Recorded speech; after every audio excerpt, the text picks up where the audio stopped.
the Hornets are a pretty stout team. Grove City, some early mistakes came back to haunt them, but despite the 0-1 start, this is a good Grove City team we're going to see tonight. Oh, it's again, Coach Mowry and his staff. That's the one thing that you just know that they're going to do some things really well. They're going to run that offense, with precision. They're going to fly to the football on defense.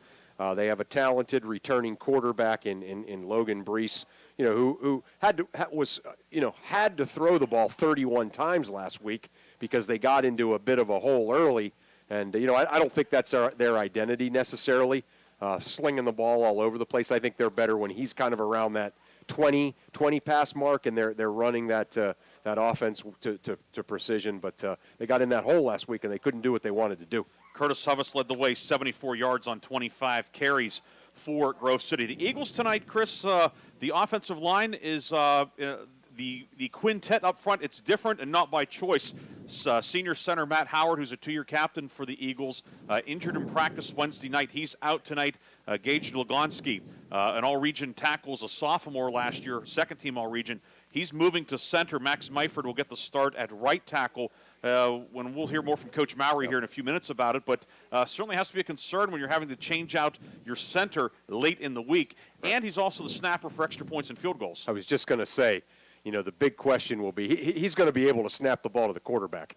The big question is going to be, certainly for the extra points and the field goals, just the timing of that. He hasn't worked on it as much. But it certainly speaks, doesn't it, to Grove City's depth at the line when you move a returning all-region player from tackle to center, and then you put a guy at that right tackle spot that's vacated, that's a senior and 300 pounds. So pretty. It's not ideal, but it certainly could be a whole lot worse if they didn't have the depth that they have. Eagles do have some depth up front, but it will be tested tonight. Grove City, as we said, fell last week looking to even its record and pull into what would be a tie for second, or perhaps the way, depending on how things shake out tonight, we could have a four-way tie. Sharon hosting Hickory, That game is on 790 WPIC. We want to say a special hello to everybody who's listening or watching also via the YouTube stream that the Grove City Boosters are putting on. So they have our audio fed in tonight, so we appreciate them. Jared Henshaw and all the folks with the boosters here been able to coordinate it, and it's worked out very well for us at Slippery Rock last week. I know Bob and Mark worked with them at Hickory last week, so we're very pleased to be able to work with them and enhance the viewing experience, and in our case, pick up some new listeners as well. So a great partnership we've been able to forge here with the folks at Grove City. Grove City and Slippery Rock tonight here on Sports Radio 96.7. When we come back, we will visit with each of the head coaches. We'll talk with Grove City coach Sam Mowry and Slippery Rock coach Larry Wenderoos. We'll also have the Penn Ohio Roofing starting lineups, all that and more as the pregame continues on Sports Radio 96.7. Injuries slow you down, but the team at Sharon Regional Sports Medicine is dedicated to getting you safely back on the move. Their nationally board and state certified athletic trainers and specially trained PTs and OTs are there to meet your needs. From ACL tears to rotator cuff injuries, shoulder, arm, or ankle pain, and more, the team works closely with you to reduce pain, speed healing, and prevent re-injury. Visit Sharon Regional Sports Medicine, conveniently located in Hermitage, Mercer, and Hubbard, Ohio. Before considering investing in a variable annuity, you may want to make sure that you're exhausting the contribution limits of your 401k, IRA, or other qualified retirement plan. In the end, variable annuities are really a value judgment. Call Dave Cashdollar or Tim Cashdollar to evaluate whether a variable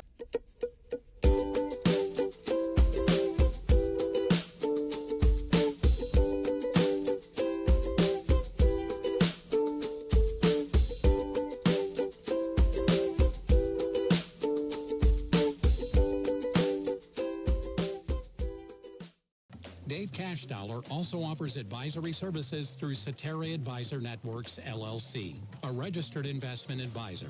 Cashdollar and Associates, LLC is not a subsidiary nor controlled by Cetera Advisor Networks.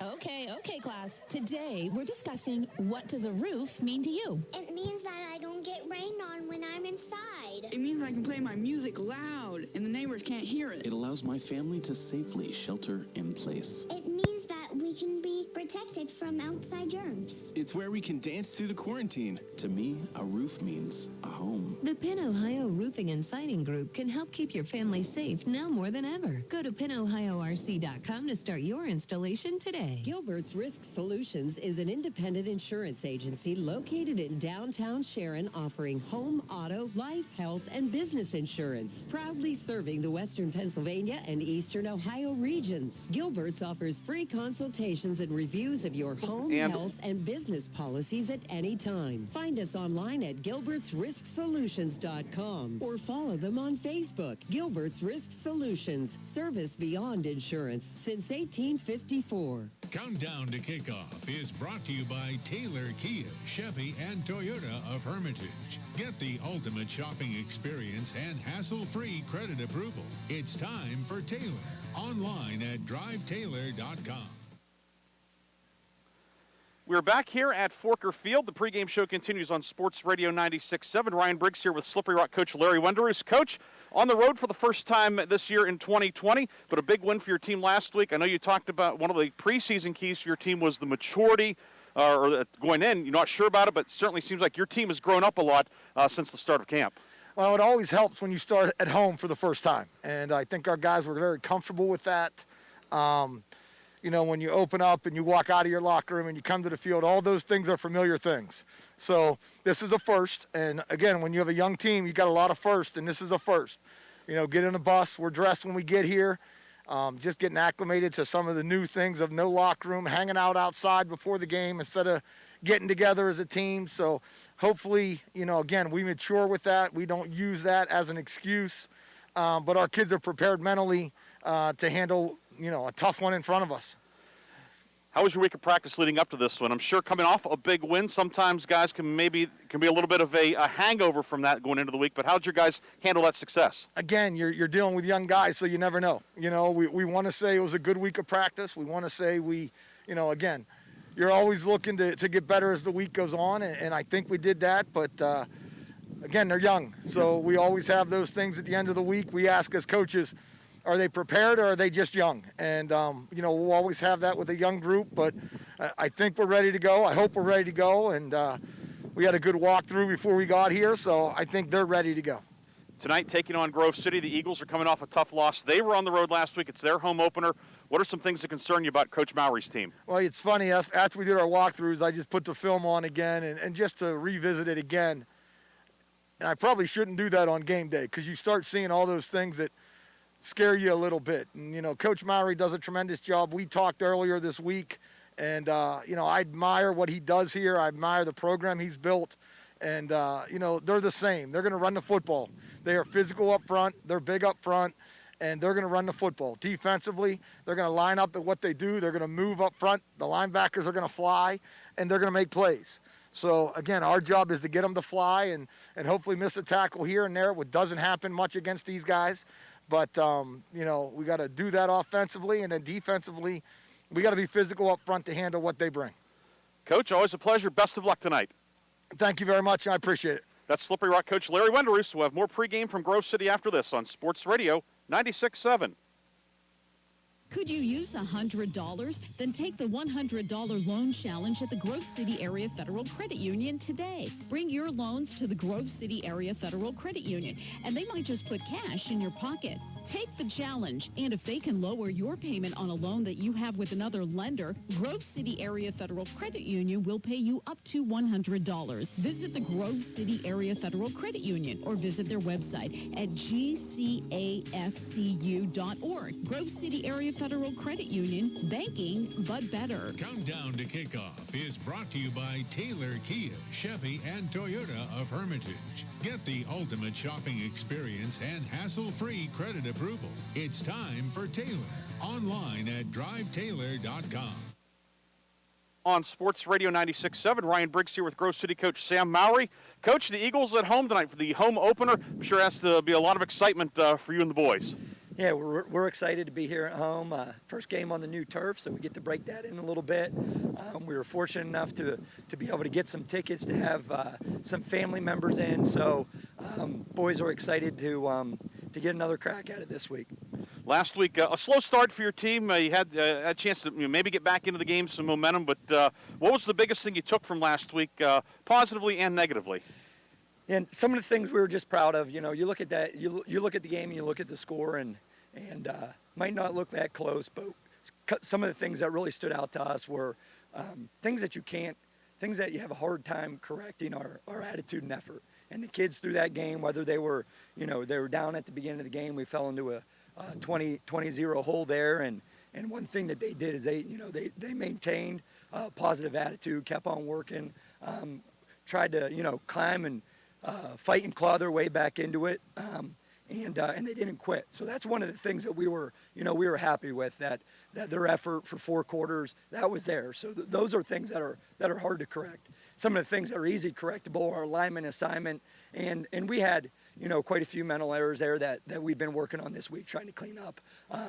So those are some things that, and, for a lot of those kids, it's their first time and under Friday Night Lights, so they have some jitters, and now they have that first 4 quarters in the books, and have a game's worth of experience. So hopefully tonight we come out and clean up some of those mental errors that we made, and we keep on playing as hard as we can.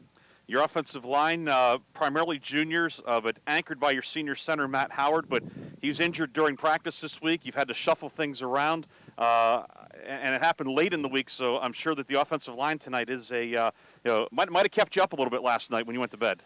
Right, injuries are part of the game that everybody has to deal with, and you hate to see those, especially for a senior.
Good luck to you tonight. I guess happy unbirthday. I think they would have said one of those. I don't know if it's Alice in Wonderland or one of those now, but happy. But best of luck to you tonight. Always great to see you. Looking forward to seeing your team.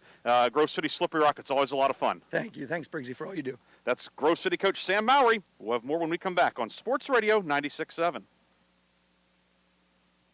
I'm in a grocery store, perusing the pharmaceutical aisle, doing the best I can without my bifocals to read these labels that say things like benzalkonium chloride or a diphosphate something or other. What does that do exactly?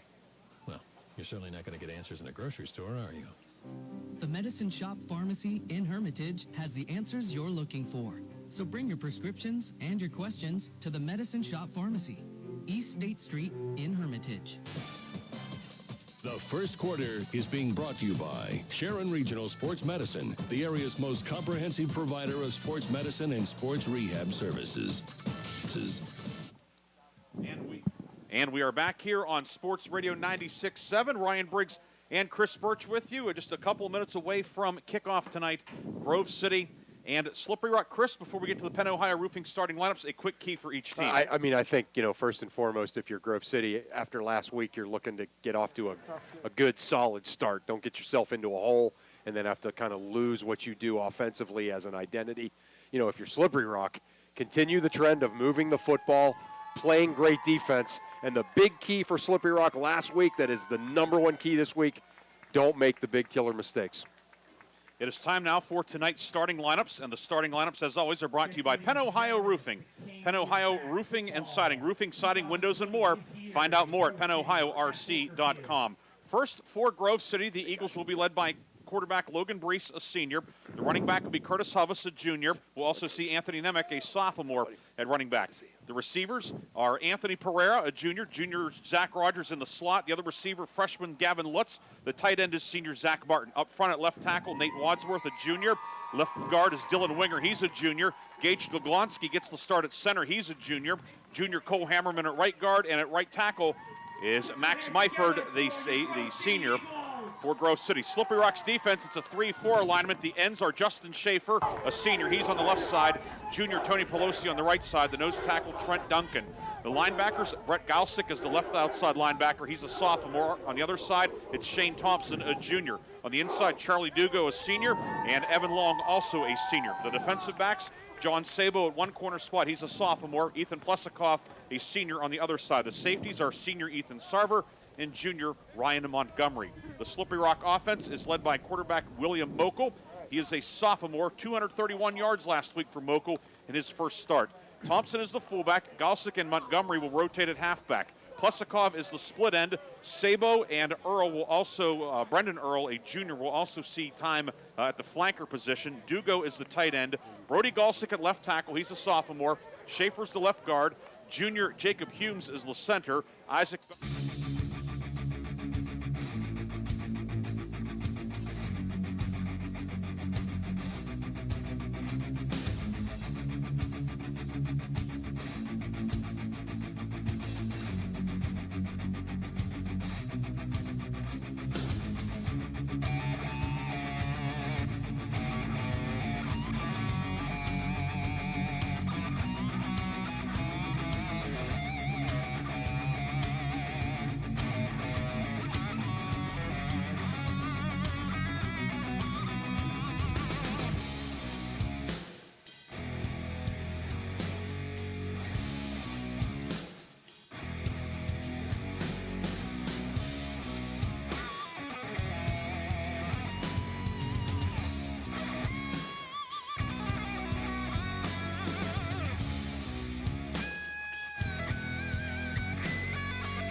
that discussion. We'll worry about that in a month. Yeah, right. But I was getting ahead of myself a little.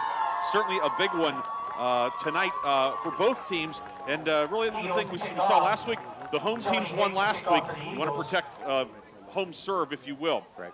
After the game, as always, we'll have the O'Neill Coffee Player of the Game and the Lock, Stock, and Barrel Play of the Game. Grove City will go right to left in the first half, or first quarter, I should say.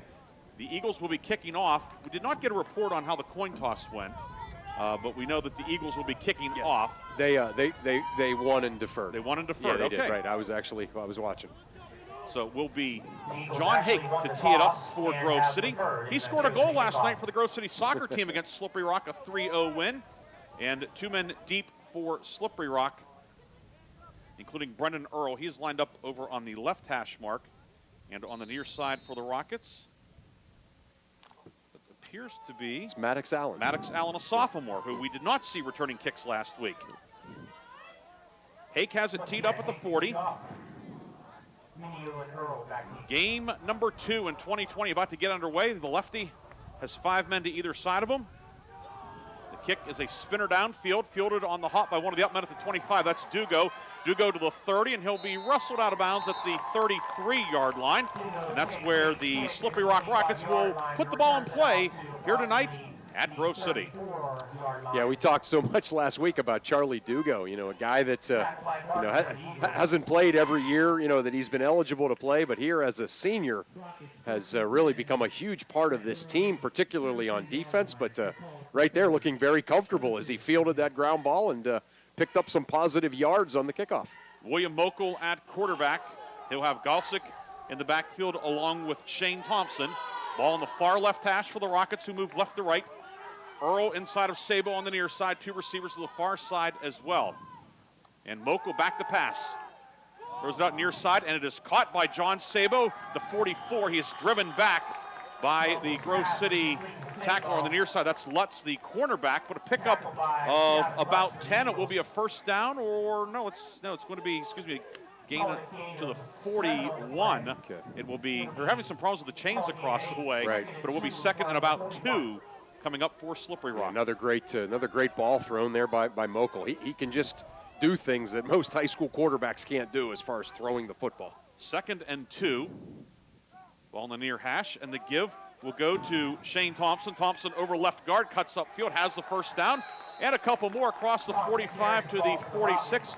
5-yard gain for Thompson, and Slippery Rock has the initial first down of tonight's game. Yeah, a little modified jet sweep there, and Thompson following the block of the big left tackle, Brody Galsick, picking up the first down. We will not see any huddles tonight, Chris. No. Both teams like to push the pace offensively. Earl slot left inside of Plesikov. There's also a wingman to the left. Sabo wide to the near side. And Moka will give it to Brett Galsick. He has some room up the middle. Cuts back to his right. Gets tripped up by the free safety. Zach Rogers up and run support, but another pickup of about 8 into Grove City territory. Yeah, Galsick, 5'11", 150, just a 10th grader. Made some huge plays last week for this team, and you can kind of see he's got that scootability that you can't teach right there on that play. Just underway here at Grove City. Slippery Rock on the move. And the give is to Thompson over the left side, and he will get nothing. Driven back by the interior of the Grove City defense as it's Cole Hammerman leading the defensive charge. No gain. It will be 3rd and 2 at the 46. Yeah, Hammerman and Deglonsky just kind of walling up there, giving Thompson nowhere to go. 3rd and 2 from just shy of the 46.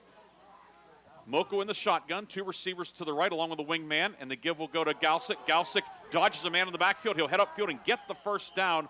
Rogers and Nemec bring him down, but it's a pickup of close to 4 on 3rd and 2, and Slippery Rock converts on 3rd down. Yeah, it looked like they had him. Looked like they had him in the backfield, but Galsick able to kind of break away from an arm tackle, come back to his right, and pick up the first down. 4-yard gain to the 42. 1st and 10, Slippery Rock. 9:50 to go first quarter. Give to Galsick. Galsick spins in the hole, heads upfield, gets across the 40 to the 37. Zach Martin, inside linebacker, brings him down. Ball comes out well after the end of the play. It's a pickup of 5 for Galsick, and Slippery Rock, this looks like the team we saw last Friday night against Sharon.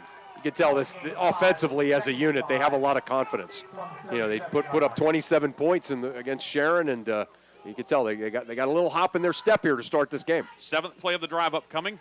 Mokel back to pass, throws it out near side. It is caught by Sabo, his 2nd grab of the drive.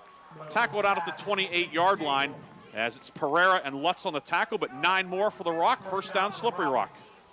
Yeah, another great pass by Mokel. Nice route run out there by Sabo. He knew he was going to take a shot and hung on. Sabo last week, 3 catches for 29 yards and a touchdown. 1st and 10 at the 29. Handoff to Galsick. Galsick crashes over the right side. He'll be brought down by Dylan Winger. Pickup of a couple for Galsick. Hammerman also in on the stop. 2nd and 8 upcoming for Slippery Rock. Yeah, that time Grove City doing kind of a nice job just walling up on the line of scrimmage, not letting any of that misdirection happen. Still a 2-yard pickup for Slippery Rock, but finally kind of a positive play for the Grove City defense. 2nd down and 8 for Slippery Rock. This drive has used 3.5 minutes so far. Moko out of the shotgun. He'll give it to Thompson. Thompson over the right side of the 20, stumbling forward to about the 19-yard line. Brought down by Hammerman. Pickup of about 8, very close to the lead stick. And referee Joel Straub says it is a 1st down. It's a gain of 8 to the 19, 1st and 10 Slippery Rock. The Rockets are into the McCandless Ford red zone. McCandless Ford, Mercer, and Meadville. Great pancake block that time by Isaac Bell. Kind of opening that original hole there for Thompson. This drive, 9 plays, 48 yards so far. It has used close to 4 minutes. Earl slot left inside of Plesikov. Sabo and Galsick wide right with Thompson in the backfield. Mokel, pass downfield. It is caught, a leaping grab by Plesikov, who goes up and picks up the 1st down inside the 10 to the 8-yard line. Plesikov only 1 catch last week, but a big catch right there. Yeah, just kind of snapped that route off, and basically Mokel threw it, and there wasn't anybody there yet, but Plesikov able to break the route off, come back and get it, and make a great catch and hold on to it after he took a shot. Ball at the 8-yard line. Give to Thompson. Thompson winding over the left side, and Thompson takes it in. Touchdown, Slippery Rock. Shane Thompson capping an 11-play, 67-yard drive. Yeah, 11 plays, 67-yard drive, taking about 4 minutes and 13 seconds. So just an impressive opening drive, kind of following right to script what the Slippery Rock Rockets wanted to do offensively. Again, a team that right now is playing with a ton of confidence on that side of the football. Duffalo to attempt the extra point. Alex Duffalo kicking out of Plesikov's hold. Kicking at the goalpost to the right. Snap was good. Plesikov puts it on the tee. The kick is up, and Duffalo puts it through. 7-0 Slippery Rock with the lead. 7:47 to go first quarter. We'll come back with the Rocket kickoff after this on Sports Radio 96.7. Did you know Herman's Pure Spring Water can be conveniently delivered to your home or office for free? Did you know that Herman's Water in most cases is delivered only 48 hours after being bottled? Take advantage of Herman's special introductory offer. Receive your first month cooler rental and get 2 5-gallon bottles for free. That's a $20 value with no strings attached. Herman's Water in Sharpsville since 1908. Online at hermanswater.com. Herman's Water, when taste matters. Do you have questions about nursing home costs? Are you concerned the nursing home could take your home, your assets, or leave your loved ones to pay the bill? Don't panic. You have options. Call the law firm of McNichol & Bonner, LLP, located in Grove City. The McNichol & Bonner team of experienced attorneys will provide you with the guidance necessary to save you from losing your valuable assets before or even after you have entered the nursing home. For more details, go to McNicholBonner.com or call 724-458-9550. The first quarter is being brought to you by Sharon Regional Sports Medicine, the area's most comprehensive provider of sports medicine and sports rehab services. Slippery Rock with the lead, 7-0. After the 11-play, 67-yard drive, Shane Thompson scoring from 8 yards out. And now Colton Callan will kick off for Slippery Rock. He had 2 touchbacks last week. He has a big right leg. He can boom it. Yeah, the goaltender the goalie in the Slippery Rock soccer team, and he's good. He gave up 3 last night, though. Yeah. He's probably salty about that. Right.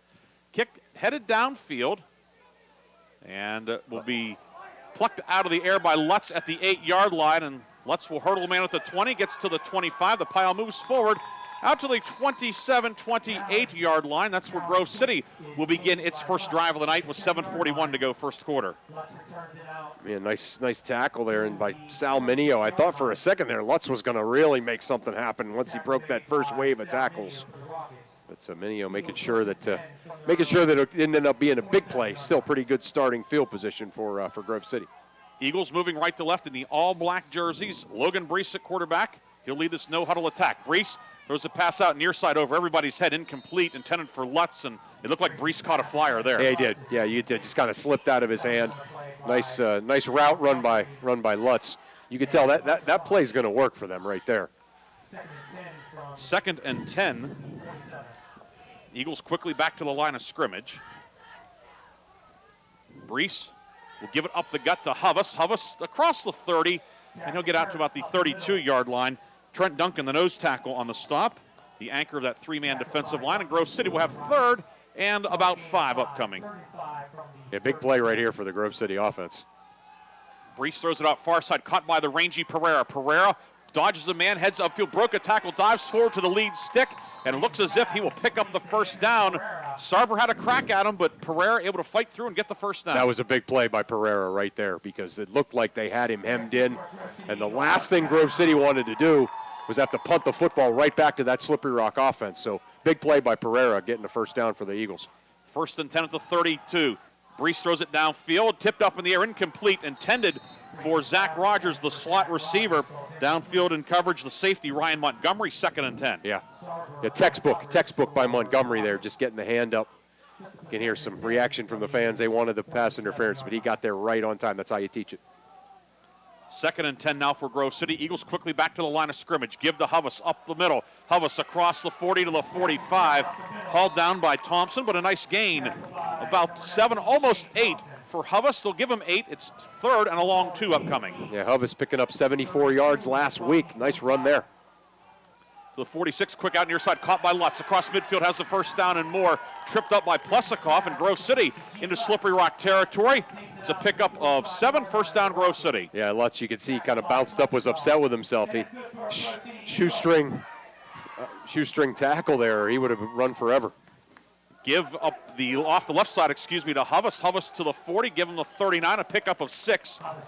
Montgomery, Plesakoff, among others, in on the tackle. We have a timeout on the field, and it looks like Slippery Rock wants to talk over things, and they will take their first timeout. We'll take it as well. With 6:28 to go, first quarter, Slippery Rock leads 7-0. Grove City on the move, however. We'll come back with more action from Forker Field after this on Sports Radio 96.7.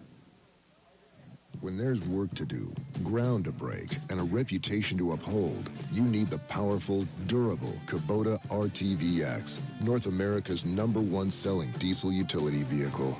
Now get the RTVX for 0 down, 0% APR for 48 months or save $400 now through October 31st. See us or go to KubotaUSA.com for full disclaimer. Test drive a Kubota today at Evan Power Equipment on Route 18 in Hermitage or on Route 68 in Butler. The first quarter is being brought to you by Sharon Regional Sports Medicine, the area's most comprehensive provider of sports medicine and sports rehab services. Welcome back to Forker Field. Ryan Briggs and Chris Birch with you. Grove City on the move. Eagles have 2nd and 4 at the Slippery Rock 39-yard line after the timeout taken. And teams have come back onto the field, but the officials are allowing the 60 seconds on the timeout to expire. And now the clock is reset back to 6:27 to go in this first quarter. Grove City 2nd and 4, moving right to left from the near left hash. Brees will give it to Nemec, his first carry. He'll bowl forward across the 35 down to the 29-yard line. Schaefer downfield to make the tackle, but Anthony Nemec picks up 10. Yeah, just a nice blast right up the middle there. Little misdirection to start that, so. 1st and 10 at the 29. They give to Nemec again over the left side. He'll crash forward to the 25. Tony Pelosi on the tackle. Different dimension from Nemec, the sophomore, compared to Hovis, the junior. Yeah, obviously Nemec a little bigger, 175 pounds, just kind of grinds it out. So, yeah, good change up by the Grove City offense. 2nd and 6 to 25. Brees throws it to Rogers on a slant. He's inside the 20 down to the 19-yard line. He'll have another Grove City first down. Sarver on the tackle. Grove City into the McCandless Ford red zone. Yeah. McCandless Ford, Mercer, and Meadville. Yeah, we saw Slippery Rock just move right down the field on Grove City, and now Grove City returning the favor. Let's see if they can finish the drive. Brees will give it to Nemec, who is drilled in the hole as Justin Schaefer puts a solid hit on him. A modest gain on first down to the 15, call it the 16, 2nd, and a long 7 upcoming. Yeah, we saw that a lot last week where we would see Schaefer kind of make a play right when this defense needed one. Brees back to pass, throwing a ball downfield into the end zone for Pereira, who goes up. It is incomplete. John Sabo there, step for step in coverage. 3rd and 7 for Grove City. Yeah, Sabo, a little contact there before the ball got there, but I think both players were out of bounds. So, yeah, good, just really good coverage by Sabo. Good pressure, again, by Schaefer. I think making Logan Brees throw it a little earlier than he wanted to. 3rd and 8 at the 16. Brees in the shotgun, gives it to Nemec on a delay, up the middle to the 10, falls forward to about the 8-yard line. He has to get to the 8 for the first down, and it will be 4th down, 4th and short for Grove City. Yeah, big play. Brees Big play in this gets game. it to Nemec, crashes up the gut, and he'll get the first down, gets to about the 6.5-yard line, bringing up 1st and goal. Yeah, this just a really good surge there for the by the Grove City offensive line, getting them that first down. 1st and goal at the 7. Brees throws it out near side to Lutz, cuts to his right, now back to his left, diving for the pylon, and the ball pops out at the end of the play. Lutz clearly down. Yep. Brought down out there by Montgomery. Lutz marked down at about the 1. It will be 2nd and goal at the 1. Yeah, this you called it, Ryan. You said, there are going to be too many huddles tonight, and yeah, both of these teams really up tempo and hurry up offenses, and both offenses having a lot of success here in the early part of the game. 2nd and goal at the 1. This is the 16th play of the drive. The drive was used only 3 minutes. Brees out of the gun, gives it to Nemec. Nemec into the line, stacked up, driven back. The pile drifting off to the right. Everybody goes down like dominoes. No gain for Nemec. It will be 3rd and goal from inside the 1. Yeah, Schaefer and Pelosi and Duncan just kind of plugging things up there for on the Slippery Rock line of scrimmage. 3rd and goal at the 1. Brees has Rogers and Martin as upbacks. High snap to give to Nemec. Crashes into the line, fights forward, and he's in. Touchdown, Grove City. Anthony Nemec, his 2nd touchdown of the year. Comes the 4:12 mark of the first quarter. It's 7-6. Yeah, didn't it seem like after the Slippery Rock timeout, Grove City really went to Anthony Nemec there, and the offensive line started to get a little bit of a push, and Nemec doing a great job kind of grinding it out on an impressive answer to Slippery Rock's touchdown by the Grove City Eagles offense. Hake will attempt the extra point. Brees is the holder. Martin is the snapper with Howard out this week.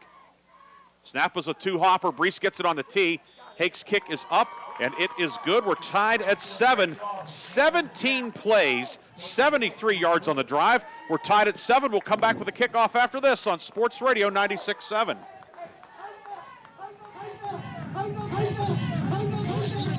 A sports injury can mean the bench. The orthopedic and sports medicine team at Sharon Regional Medical Center is ready to help athletes get off the sidelines and back into action. Our medical and rehab team features board-certified orthopedic surgeons Dr. James Boniface and Dr. Stephen Hand. In addition, our nationally board and state-certified athletic trainers are on the sidelines, and specially trained PTs and OTs are here to meet your needs. Visit the orthopedic and sports medicine centers with convenient locations in Hermitage, Mercer, and Hubbard, Ohio. A community is more than just houses, buildings, and streets. It's the people who live and work and contribute to making life for themselves and the people around them better. Attorney Bill Motor believes in the young people who are this community's future. Attorney Bill Motor would like to say good luck, good health, and best wishes to all the players, coaches, band members, and cheerleaders in today's game and throughout the season. Attorney Bill Motor, 2500 Highland Road, Hermitage. The first quarter is being brought to you by Sharon Regional Sports Medicine, the area's most comprehensive provider of sports medicine and sports rehab services. Back here at Grove City's Forker Field, Ryan Briggs and Chris Birch with you. We have Andy Ryder back in the studio producing our game. A special hello to everybody watching tonight via the YouTube stream from the Grove City Boosters. Jared Henshaw, Kurt Hovis, Kristen Hovis, and John Medvey all pitching in to make that a possibility as well. Hope you're enjoying it. If you like fast-paced football, this is your cup of tea. Somebody asked me to make a prediction today, and they wanted me to say which team I thought was going to win. I didn't do that, but I said there's going to be a lot of points scored, and I was half kidding. But, boy, certainly that prediction has proven to be right so far.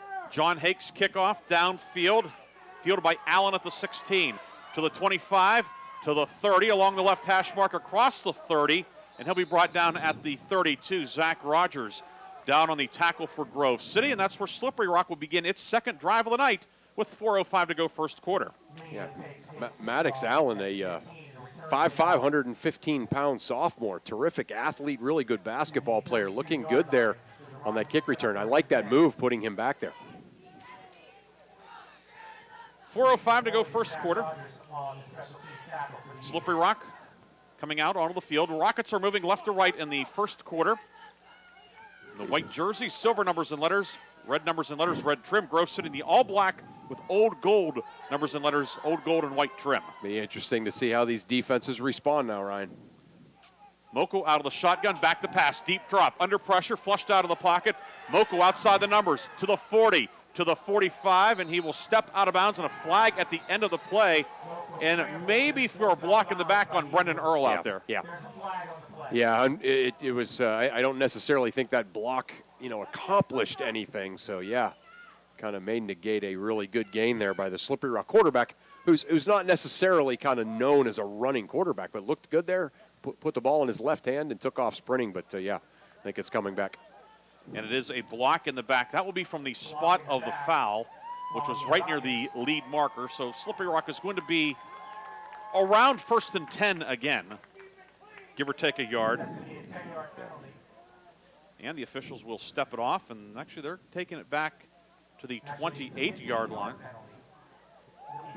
So that that's a little bit of a break for Grove City. That should only be 10 from the spot. The spot was close to the lead marker. In any case, it's first down and long for Slippery Rock, 1st and 15. Moko will give it to Thompson. Thompson hit as he gets across the 30. Nemec, we've called his name a lot already tonight. He makes the tackle. Yeah, Nemec's having a heck of a game because, Thompson had a full head of steam, was running downhill. Looked like he was going to pick up a big chunk of yardage. He did, but Nemec saving that from being a big play. 2nd and about 10. The ball back where the series of downs began at the 32-yard line.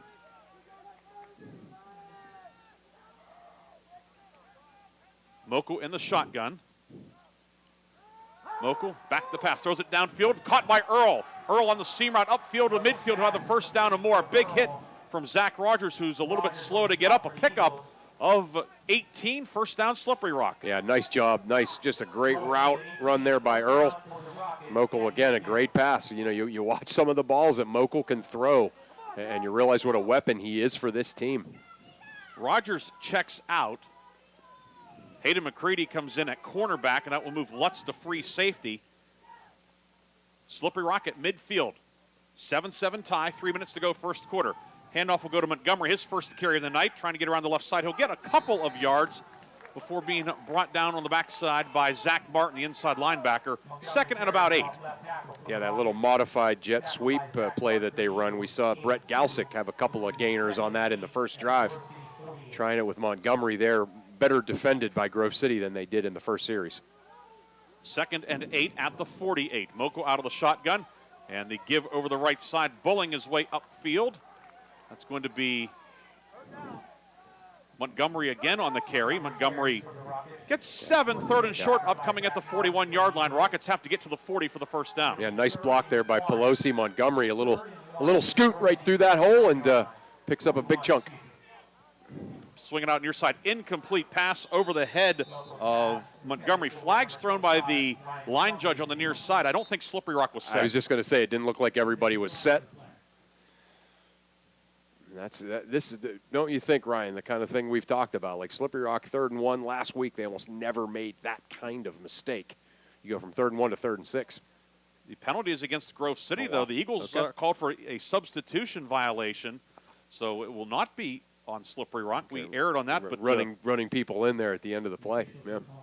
So it was illegal substitution on Grove City. That's 5-yard penalty, and it will be a first down for Slippery Rock via the penalty. So there was a lot going on both sides of the sides of the ball there. Looked funny there, didn't it? Yep. That's a first down for Slippery Rock. Mokel throwing a ball downfield. It's picked off by Lutz back at the 13. There's a flag down on the play. Lutz upfield to the 25. Gavin Lutz to the 35. Lutz cuts back to his right. He's at midfield, stumbling forward, brought down at the 44-yard line. A big run back, but there is a flag down way back upfield at the 17-yard line. Slippery Rock pointing at Grove City. Yeah. Could it be a defensive hold or pass interference? It's all going to depend on when it happened. Was it a defensive hold, or was it a block after the interception? That flag looked like it was out. Yeah, it did. It came out before the catch. Yeah, for sure. Officials are talking over this situation. Holding against Grove City. That will wipe out the interception, and Slippery Rock will maintain possession with 2:02 to go in the first quarter. And it will be the second. It'll be a second first down by penalty for Slippery Rock. Yeah, certainly a tough break for this Grove City defense. That was a big play made by Lutz, but defensive holding, and the Rock maintains possession and has a first down. Ball moved 10 yards downfield to the Grove City 26. It will be first down Slippery Rock. 7th first down of the night already for the Rockets.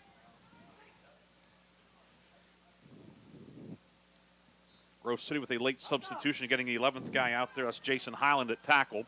1st and 10, Slippery Rock. Give to Thompson over the right side. He runs into Anthony Pereira, and then he gets some help from Martin and Hammerman. A loss on the play, back close to the 30, and really one of the few negative plays tonight so far for Slippery Rock. Yeah, what a great pursuit there by the Grove City defensive line. Hammerman, Deglonsky, just nowhere for Thompson to go. Loss of 2 back to the 28. 2nd down and 12. Plesikoff wide left, Earl in the slot. That's the wide side of the field. Thompson's an up back in the backfield. Sabo wide to the right. 2nd and 12. Mokel gives it to Montgomery. Montgomery across the 25 to the 20, brought down at the 19-yard line. Martin on the tackle. Gain of 9, and Slippery Rock back into the McCandless Ford red zone.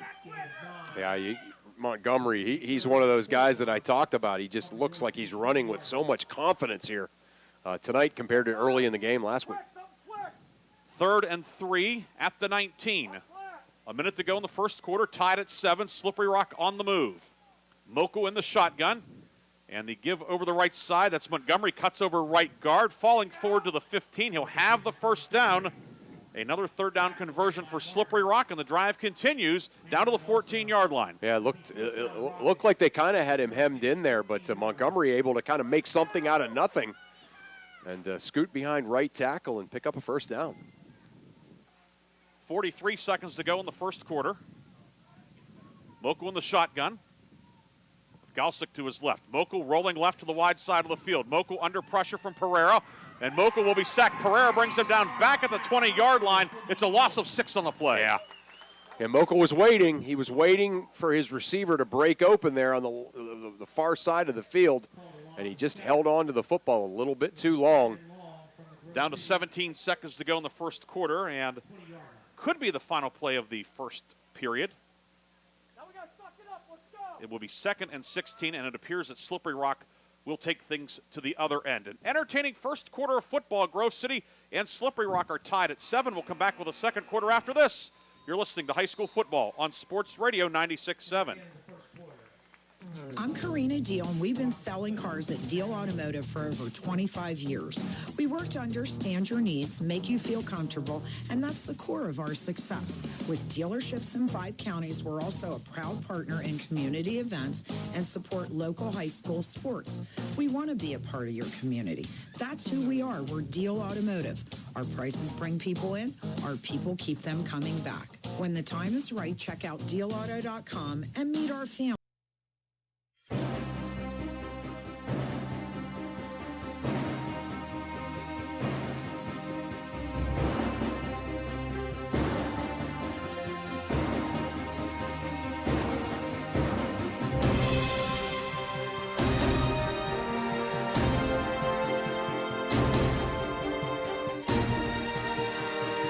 Visit us online at mcsbank.com. The second quarter is brought to you by Taylor, Kia, Chevy, and Toyota of Hermitage. Get the ultimate shopping experience and hassle-free credit approval. It's time for Taylor. Online at drivetaylor.com. Teams change ends. It will be Slippery Rock now moving right to left here in the second quarter. Going towards the scoreboard end here at historic Forker Field. Going into the wind, what little wind there is. The wind was gusting before the game, but it has died down after kickoff. 7-7, Grove City and Slippery Rock are tied. Slippery Rock on the move. 10th play of the drive upcoming. 2nd and 16, however, for Slippery Rock at the Grove City 20 after the sack. Mokel in the shotgun. Mokel will give it to Montgomery, and Montgomery stuffed in the line, driven back. He'll lose a couple. Winger, Martin, amongst others, in on the tackle. Yeah, there's that Grove City defense kind of flying to the football that we talked about in the pregame show, and looking really good there, putting Slippery Rock in a 3rd and long situation. Nate Wadsworth also chipping in on that play. 3rd and 17 after a loss of 1. They probably have to get at least 10 or 12 for Duffalo to perhaps kick a field goal. Mokel, deep drop. He's going to throw the ball downfield. Plesikoff open, makes a diving catch close to the goal line. Makes the grab. It will be 1st and goal at the 1. Plesikoff brought down by Brees, but a big gainer on 3rd and long. Boy, I tell you, I mean, again, I keep saying it. I sound like a broken record, but so tough to defend a quarterback who throws the football like Mokel does. Great route that time by Plesikoff. Great catch, too. That wasn't an easy catch. Hung on to it with some pressure. 1st and goal from the 1. Mokel. Nobody home. He's looking. He will dive over left guard, and he's in. Perhaps a busted play for Slippery Rock, but Mokel didn't panic, and he'll dive in from 1 yard out. Slippery Rock, 2 possessions, 2 touchdowns. Yeah, I think you're exactly right, Ryan. I think Montgomery kind of went a way that Mokel wasn't expecting him to. But, yeah, Mokel just kind of tucking it, following Tony Pelosi and Galsick into the end zone. So, yeah, how about that? 3 possessions for the 2 teams put together, 3 touchdowns. Duffalo to attempt the extra point. Plesikov, who had the big 3rd down catch, will hold. Kicking at the goalpost to the left. Snap is good. Hold down kick on the way. And Duffalo's kick is good. He's 2 for 2. And Slippery Rock has a 14-7 lead. We'll come back with the kickoff. 11:07 to go, 2nd quarter. You're listening to high school football on Sports Radio 96.7. This is Joe Flynn with Flynn's Tire. We know how valuable your time is, so we've made it fast, easy, and affordable to buy tires. There's 3 easy ways to purchase tires from Flynn. First, just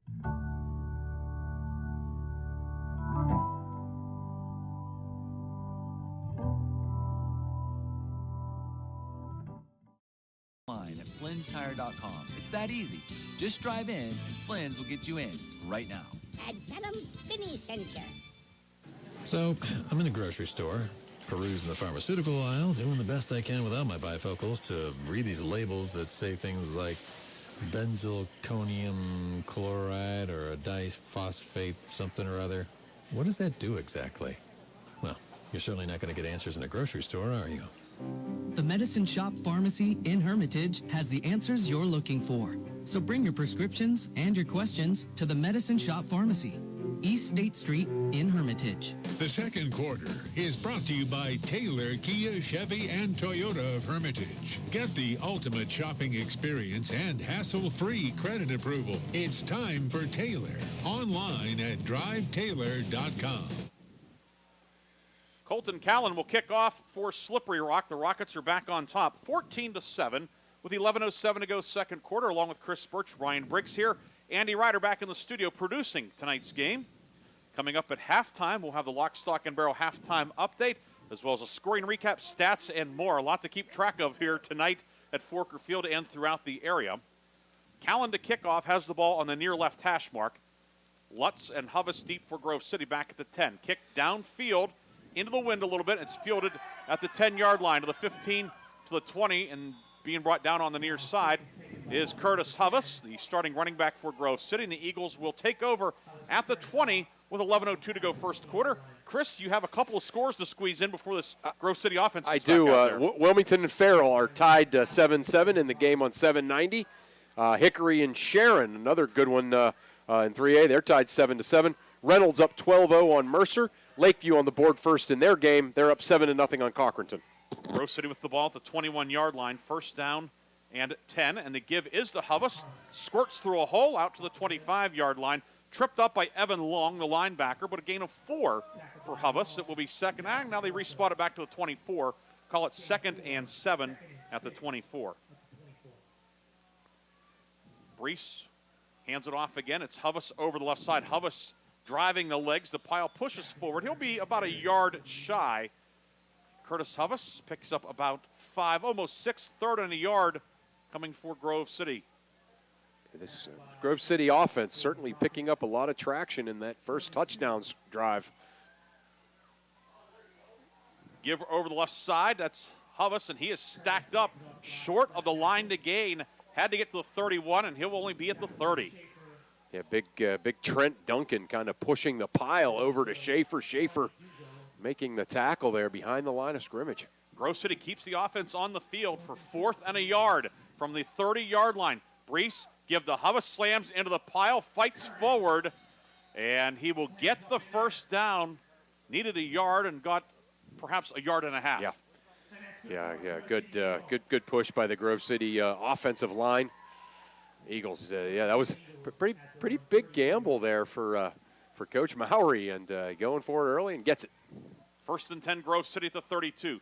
Brees will give it to Nemec. Nemec crashing forward across the 35.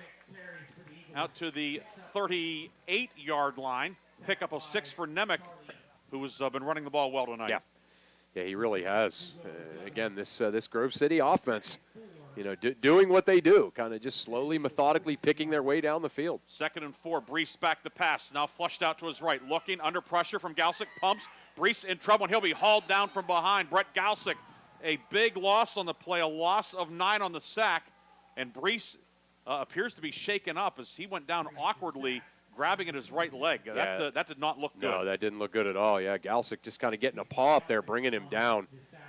Looks like perhaps an ankle, which you don't necessarily think of in a play like that. But, yeah, just kind of twisted under him maybe. And Grove City will take a timeout.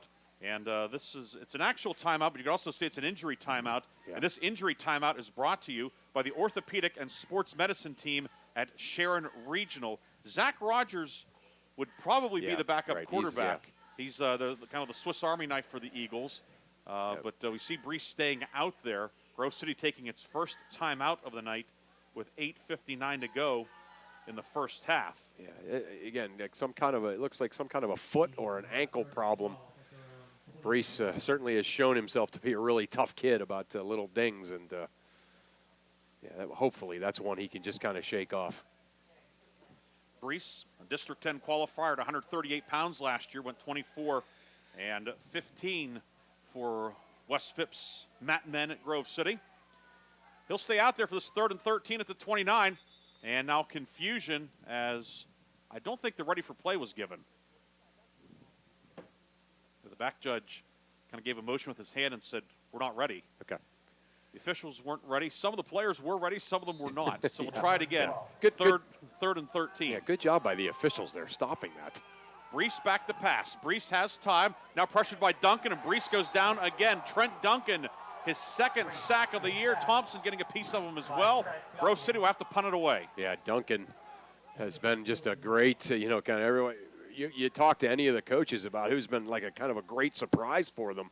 In the early part of this year, they're always talking about what a leader and everything that Trent Duncan is becoming.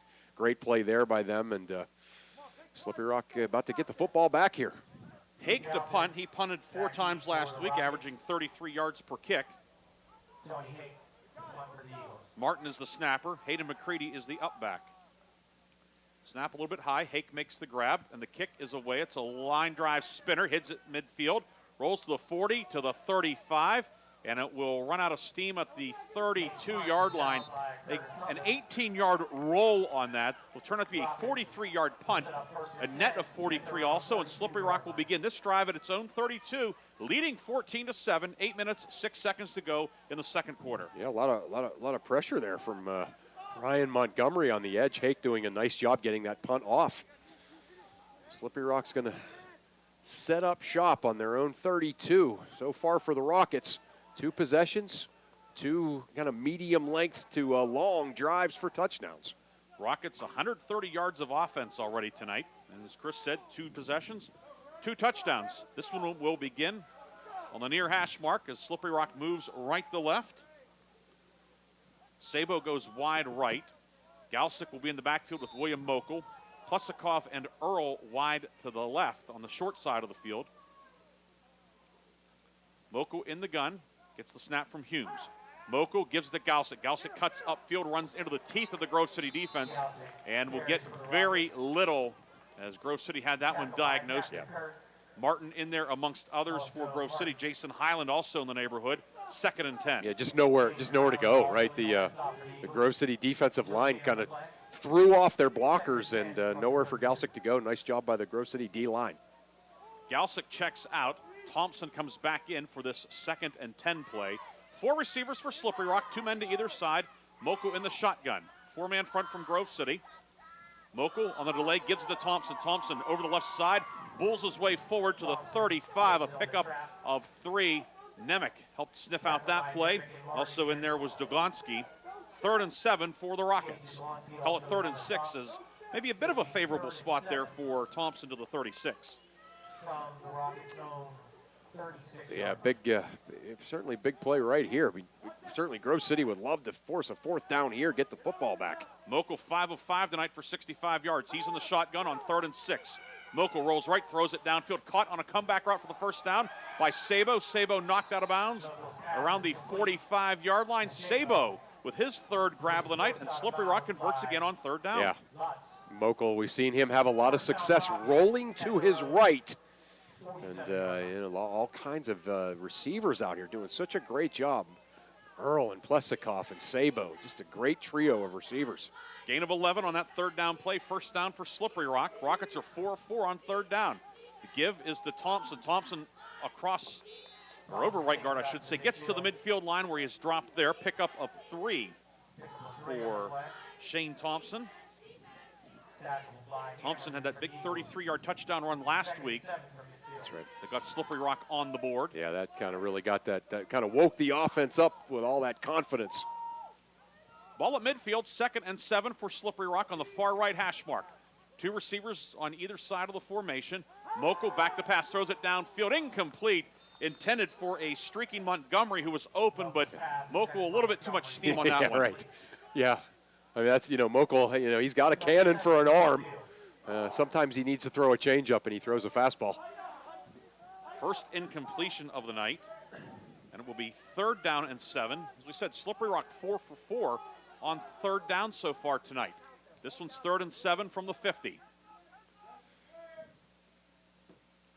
Moko in the shotgun.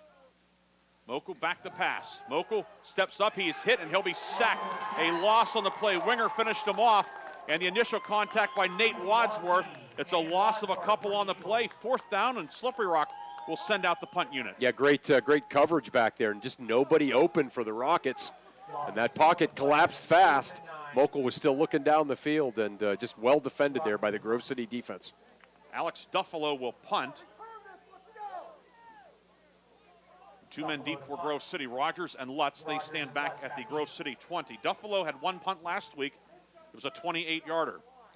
Spread punt formation for Slippery Rock. The snap was a rainbow, no rush.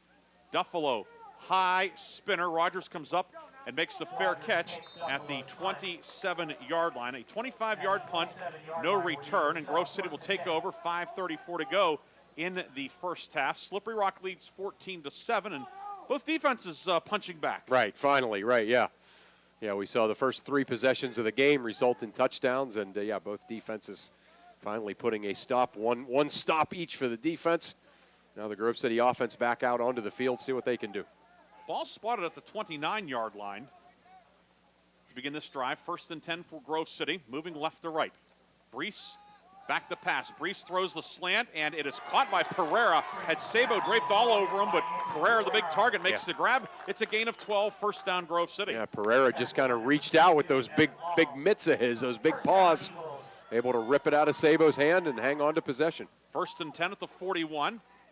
Brees will give it to Hubbas over the left side. Hubbas to the 46, and then driven back Dugo, leading the defensive effort for Slippery Rock. Gain of 5 for Curtis Hubbas. Yeah, those are the kind of plays that we saw Dugo make a lot last week, but Grove City able to pick up 4.5 or so yards there. Brees back to pass on 2nd and 6, throwing it downfield, incomplete, intended for Rogers over his head. The safety, Ryan Montgomery, step for step with him. It is 3rd and 6 now at the 45.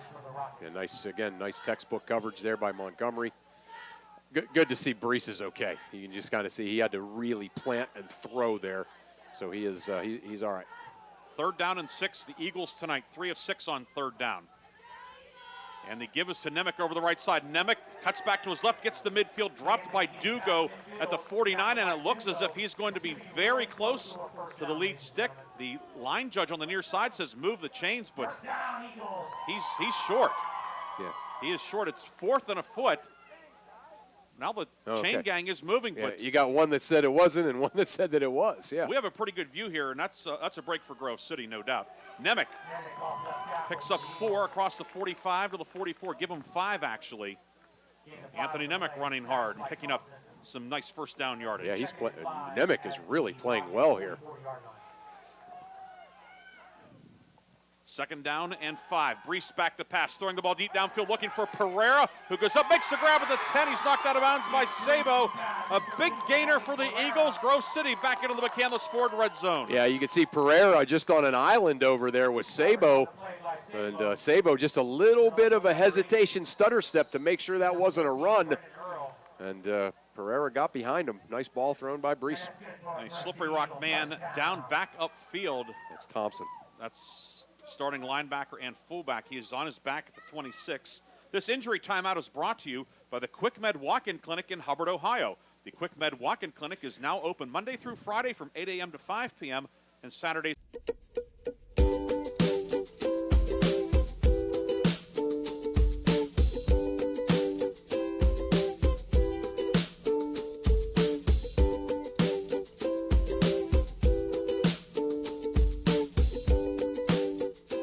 Harvest Moon, a lively combination of pumpkin and maple, or in Autumn Orchard, a refreshing blend of apple, maple, and macadamia nut.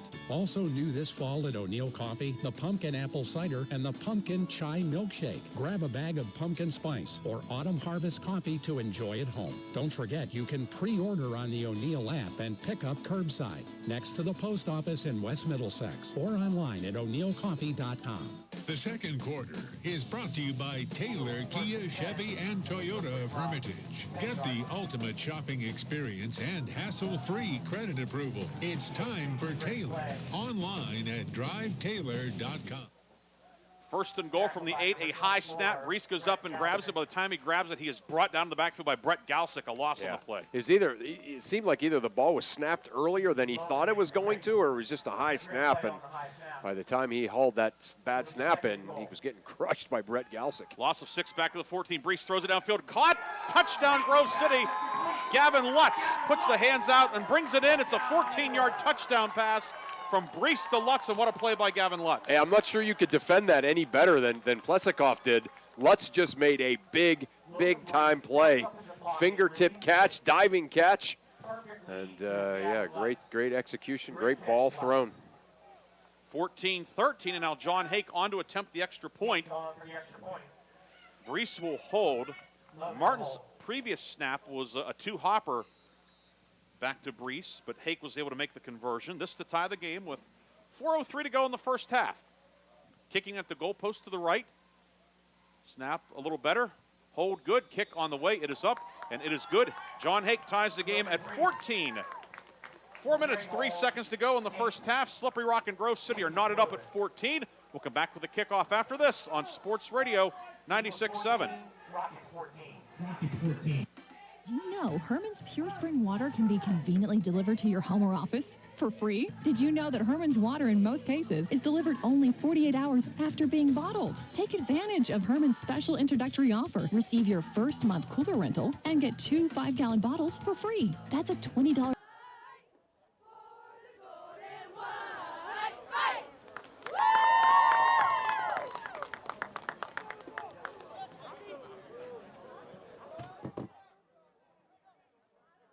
A great deal on your car insurance, backed by an unconditional commitment to serve your needs. Here's Ryan Tyson.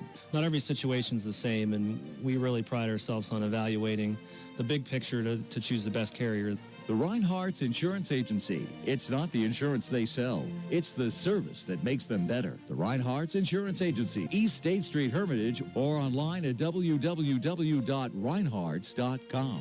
The second quarter is brought to you by Taylor, Kia, Chevy, and Toyota of Hermitage. Get the ultimate shopping experience and hassle-free credit approval. It's time for Taylor. Online at drivetaylor.com.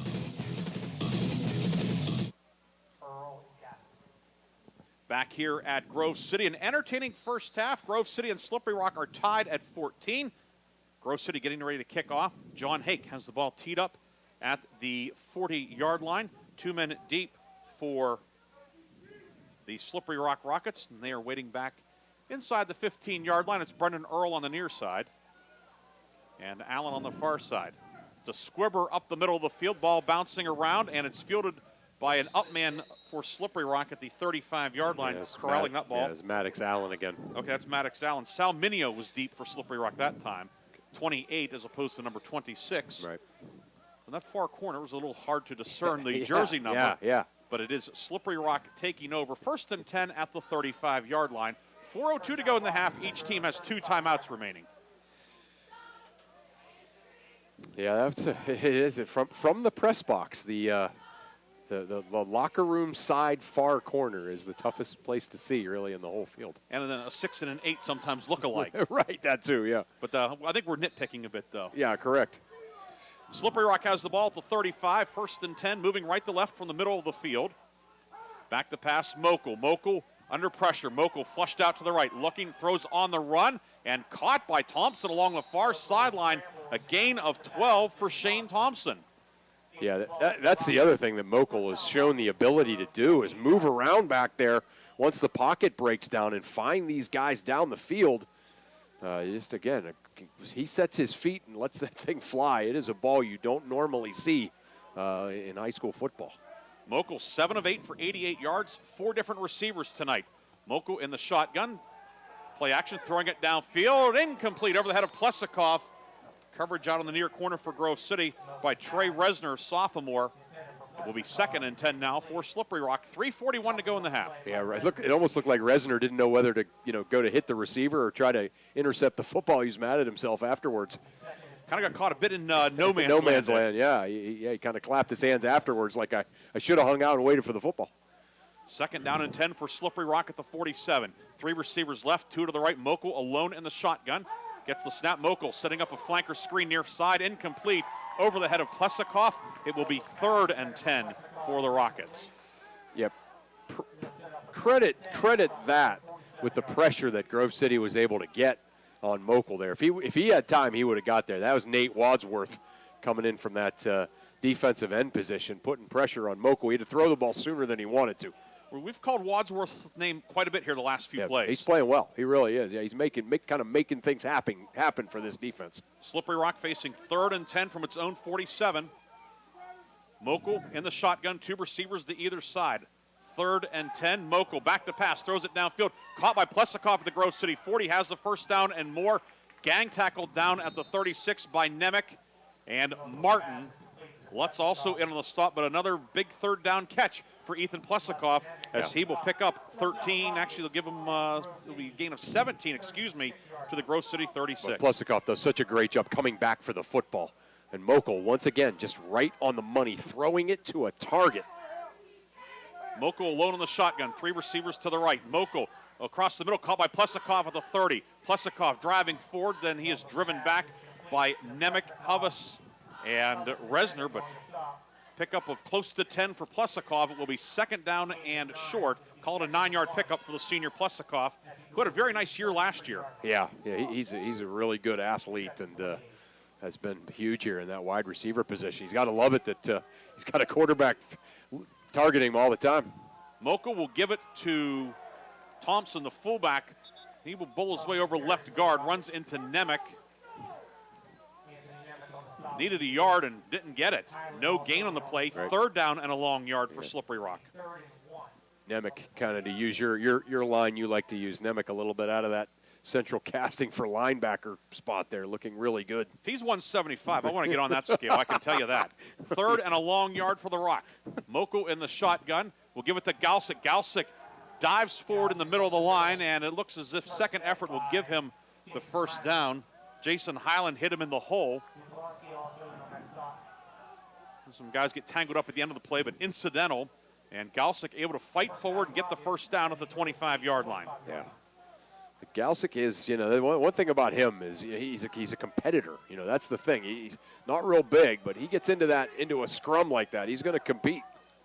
First and 10 at the Grove City 25. Front point of the ball touching the 25. Mokel rolling right to the wide side of the field. The deep out far side, a diving grab made out of bounds, as that was Sabo with a nice catch, but the knee landed out of bounds before the feet were in. It will be 2nd and 10. Yeah, he kind of had to, he was dragging those feet, but right, he had to put the knee down, and his knee was out of bounds. Well executed play. Just Sabo could not make the highlight reel reception there. It will be 2nd and 10 for Slippery Rock at the Grove City 25, working from the near left hash mark. This is the 9th play of the drive upcoming. Sabo, Earl, and Galsick will be wide right for Slippery Rock. Plesikoff will come wide to the left. Thompson will be single back in the backfield to the right of Mokel in the gun. Now Mokel comes over and relays something to Plesikoff. 2nd and 10 at the 25. Mokel gets the shotgun snap. Back to pass. It's a screen caught by Thompson. Thompson drilled for a loss. Ball comes out at the end of the play. It's picked up by Resner, but he was down, was Thompson. But a big hit by Nemec, as we also saw Gage Doglonsky in there. The big junior. They combine on the tackle. It's a short loss on the screen. Yeah, they were looking there to make something happen, and basically none of the Grove City guys that were supposed to be misdirected were misdirected. Just a great job by the Grove City defense staying home. 3rd and 11. Slippery Rock 6 of 7 on 3rd down, and several of those have been of this variety, 3rd and long. Mokel throws it downfield, had Galsick open, over his head, picked off by Resner. Trey Resner with the interception, a diving pick at the 10-yard line, and Grove City has forced the first turnover of the game. Yeah, Resner that time didn't go for the receiver. He went for the football and able to get the interception. So good job by the Grove City defense, kind of capping off there with the interception by Trey Resner. Trey Resner, the sophomore, interception there. That's the first turnover of the game. It stops a 10-play drive. Now Grove City, 1:18 to go. Eagles have 2 timeouts. Of course, they're used to going fast offensively. Yeah, no question about it. And what win there is would be at Hake's back. If they could get maybe down to the 25, they might take a shot for 3. Yeah, that's a good right. But that's still a long way away. Yeah. And we have a timeout on the field, and we're going to take it as well. 1:18 to go in the first half. Grove City and Slippery Rock are tied at 14. You're listening to high school football on Sports Radio 96.7. Questions about nursing home costs? Are you concerned the nursing home could take your home, your assets, or leave your loved ones to pay the bill? Don't panic. You have options. Call the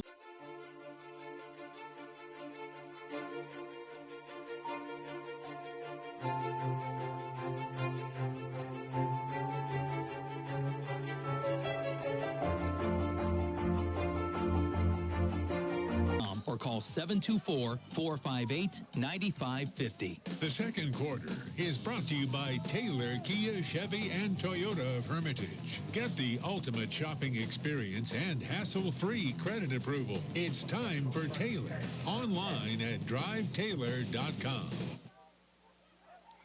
Grove City 1st and 10 from the 10.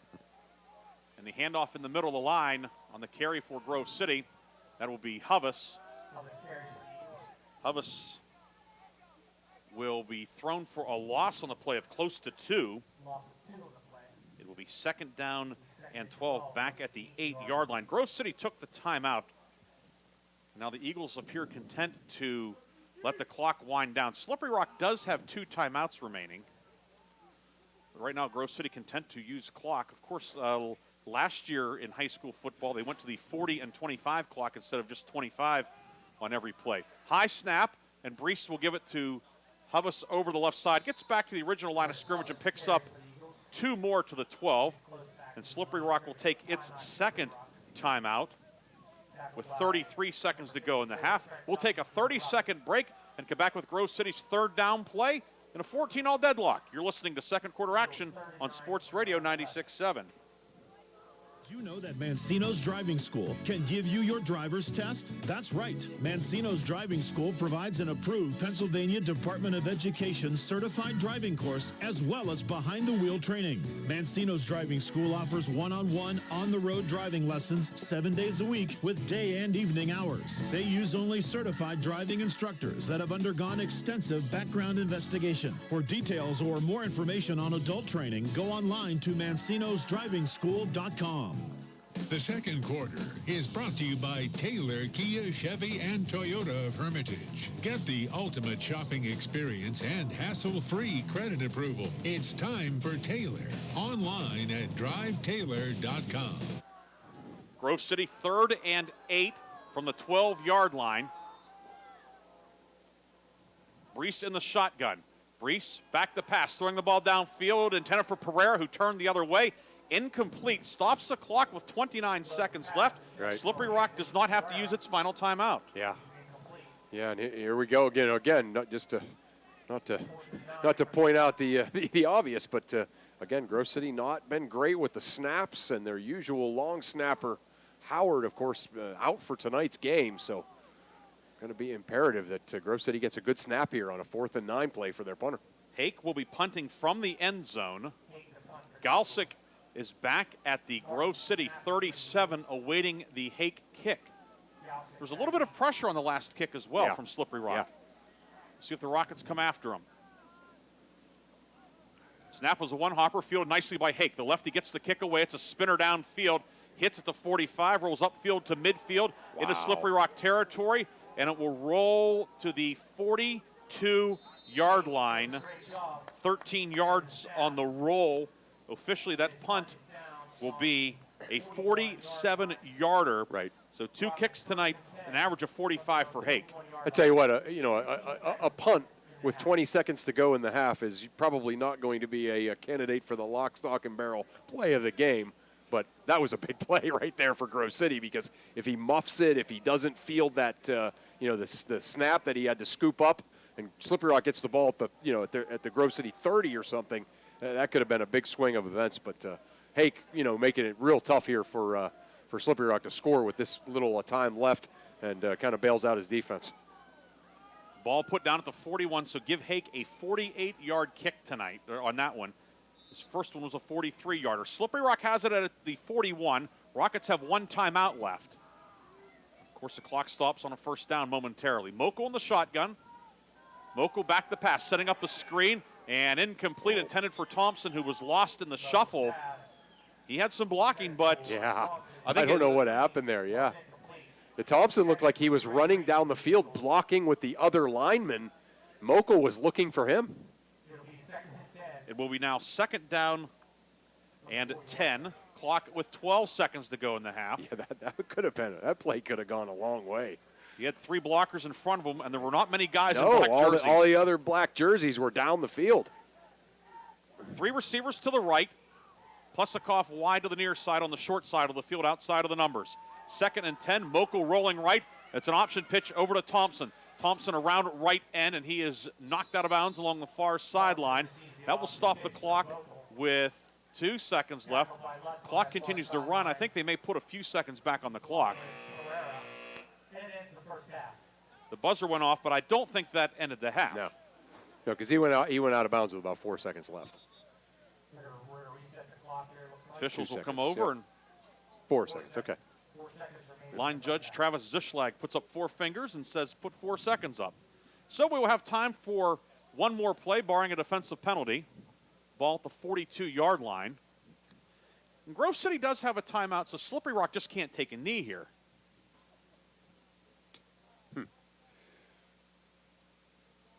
Third and 9 at the 42-yard line. Plesikoff wide left. Earl, slot man inside of him, 2 men to the right.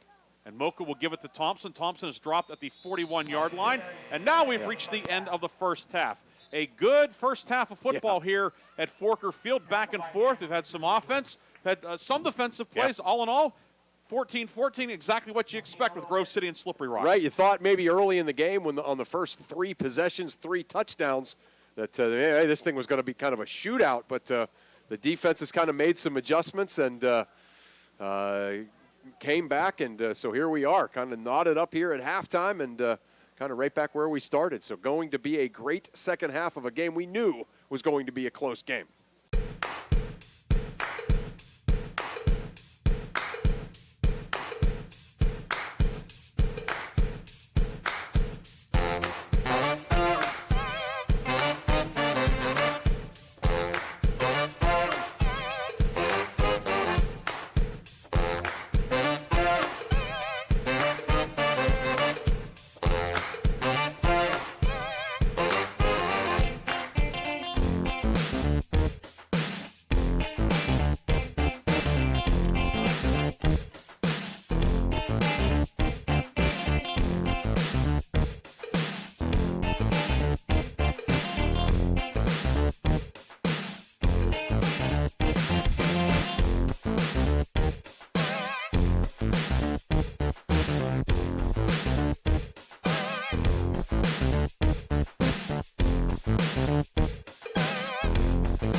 stop anybody, so they got rid of the coach, and now they can't score, know. and they still can't stop anybody. It's amazing. But right. Carson City, they're always tough there, and the Gremlins, they have another stout team there. Some other scores to pass on. Montauk, which borders Slippery Rock to the east. The Warriors are they're playing Punxsutawney tonight. Punxsutawney leading 14-7 at the half. Keystone and Union AC Valley, the Falcon Knights, one of your favorite nicknames. Keystone and AC Valley, they're tied 7-all at the half. Keystone hung 86 on Sheffield last week. Oh my! 86-0. Sheffield bagged the season. After that. Yeah. Now Sheffield has had a co-op with the Cornell Abraxas School for several years, but because of COVID, they couldn't co-op and low numbers, etc. That's tough to. You hate seeing that. Yeah, but some teams in District 9 are will have some open dates upcoming here. Anyway, Brookville leading Central Clarion County, which is Clarion and Clarion Limestone together, 22-20. Brookville with the lead. And Smethport leading Otto Eldred 32-0 in the second quarter. I know Andy Ryder was interested in that game back in the studio. Some baseball updates for you. The Pittsburgh Pirates dropped game 1 of a doubleheader today to the Cardinals, 6-5. Game 2 underway in Pittsburgh. St. Louis is the home team for that second game. It's there's no score in the top of the second. The Indians and Tigers are scoreless in the top of the fourth. They are playing in the Motor City.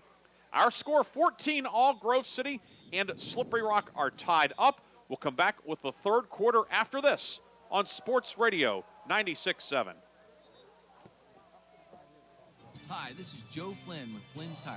We know how valuable your time is, so we've made it fast, easy, and affordable to buy tires. There's 3 easy ways to purchase tires from Flynn's. First, just drive in, because Flynn's will get you in right now. No appointment necessary. The second option, give us a call, and we'll help you select and reserve the perfect tire for you. The third option, save time and buy online at flynnstire.com. It's that easy. Just drive in, and Flynn's will get you in right now. And tell them Vinny sent you. The third quarter is brought to you by Medicine Shop Pharmacies in Hermitage and Greenville. The Medicine Shop Pharmacy, caring beyond prescription. Welcome back to Forker Field in Grove City. Don't forget, tomorrow we will have high school football action on 790 WPIC, as Chris and I will be a place that we have not been in a long time. Butalis Stadium, Kennedy Catholic, the Golden Eagles bringing back varsity football this year. They will take on West Middlesex. Kickoff is 1 o'clock on 790 WPIC. Chris and I will go live on air from Hermitage at 12:30. We'll have the Pitt Panthers here on the FM tomorrow at noon also.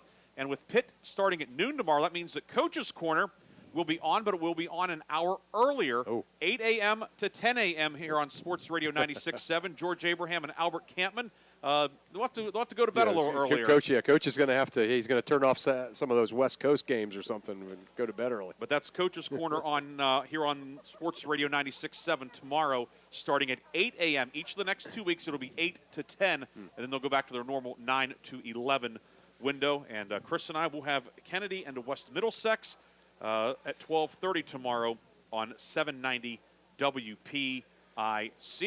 Monday night, Hugh Ringer and Bob Greenberg will have Pick Sports Line from 5 until 7 on both stations. They'll talk about the weekend's high school action. Pittsburgh Steelers are playing Sunday afternoon against Denver. They'll talk about the Pitt game as well, all that and more. So a lot of live sports action on Sports Radio 96.7 and 790 WPIC, not only this weekend, but in the upcoming weeks as well. Third quarter about to get underway. Slippery Rock will kick off. Going from left to right, the Rockets are in the white jerseys, red numbers and letters, silver pants, red trim, along with the silver helmets. Grove City in the all-black uniforms, old gold numbers and letters, old gold and white trim black helmets, very much like the New Orleans Saints color scheme for Grove City. That's right.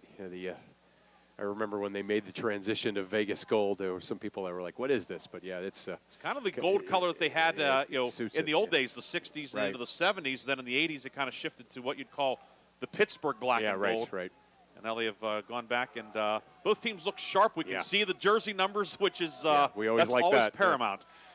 Hope you're enjoying tonight's broadcast, listening, or perhaps those listening or watching on YouTube tonight. Colton Callan will kick off for Slippery Rock. And Hubbles will go back to the 8-yard line, fumbles it, picks it up at the 10.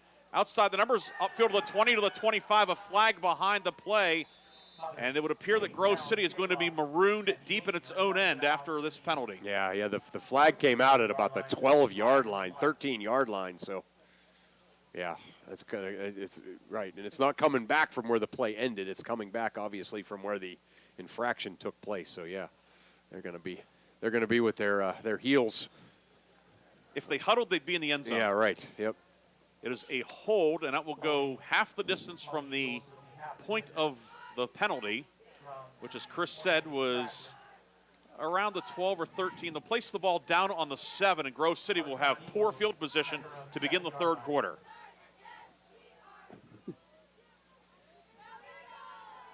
Grove City in the shotgun, and the give will go to Hubbas, crashing over the right side across the 10 to about the 12. He'll get 5 on that first down play.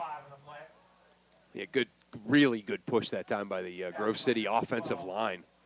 And you start to look here as, the offensive lines, the play on the line of scrimmage, who's getting fatigued, who has more depth. Give over the right side to Hubbas. This time he will get nothing. In fact, maybe even a short loss on the play. We see Galsick in on the tackle. It will be third and a long 4 for Grove City from the 12.5-yard line. Yeah, Galsick, a guy I thought last week in the second half of the game, on defense, just made a whole bunch of plays, making one right there. Third and 4 from the 13. Brees in the shotgun. Brees throws it near side, caught by Lutz. Lutz the 15. Lutz spins, and he's bulldogged down at the 19. He'll have enough for the first down. Brought down by Thompson on the near side, but Gavin Lutz picks up Grove City's 10th first down of the night. Yeah, really good kind of play call, I thought, getting Slippery Rock on their heels a little bit. Good execution. 7-yard gain to the 20, first down Grove City. Brees on a delay, gives the Hubbas upfield to the 25-yard line. Looked like there might have been a face mask in there. No flag, however. Hubbas able to overcome that and gain about 7. Yeah. A good push again by the Grove City O-line. 8-yard gain officially to the 28. Brees back the pass, swings it right side, caught by Pereira, shoestring grab. Pereira across the 30 to the 32-yard line. Picks up 4, and Grove City back-to-back first downs. Yeah, nice little bubble screen there, and Pereira picking up the first down after the catch. 4-yard gain. Brees now 9 of 14 for 101 yards tonight. Yeah, he's looked sharp. Looks like he's okay, too. A lot of footwork required on that last pass, and no ill effects from that. Seemed like an ankle injury in the first quarter. First and 10 at the 32. Brees fields a high snap, gives it to Hubbas over the left side. Hubbas to the 35-yard line. Hubbas gets 5. Pelosi in on the stop for Slippery Rock, along with Devin Long, the linebacker. 3 yards for Curtis Hubbas on his 14th carry of the night. 2nd and 7. Grove City about to execute its 42nd offensive play of the night. Slippery Rock, 42 plays in the first half. Brees in the shotgun. Brees gives it to Hubbas over left guard. Hubbas upfield to the 40 to the 44-yard line. Chopped down out there by Montgomery, but Hubbas picks up 9 more. You can give them 10 to the 45. First down, Grove City. Yeah, they are really starting to pick up some traction in the running game here. Big holes. Brees to Hubbas again to midfield, stacked up by Long and Dugo. And then Hubbas brought down right near the 50, and Slippery Rock is going to take a timeout. Rockets want to regroup. We'll take the timeout as well. 9:27 to go, third quarter. Grove City, after starting deep in its own end, has marched to midfield. We're tied at 14.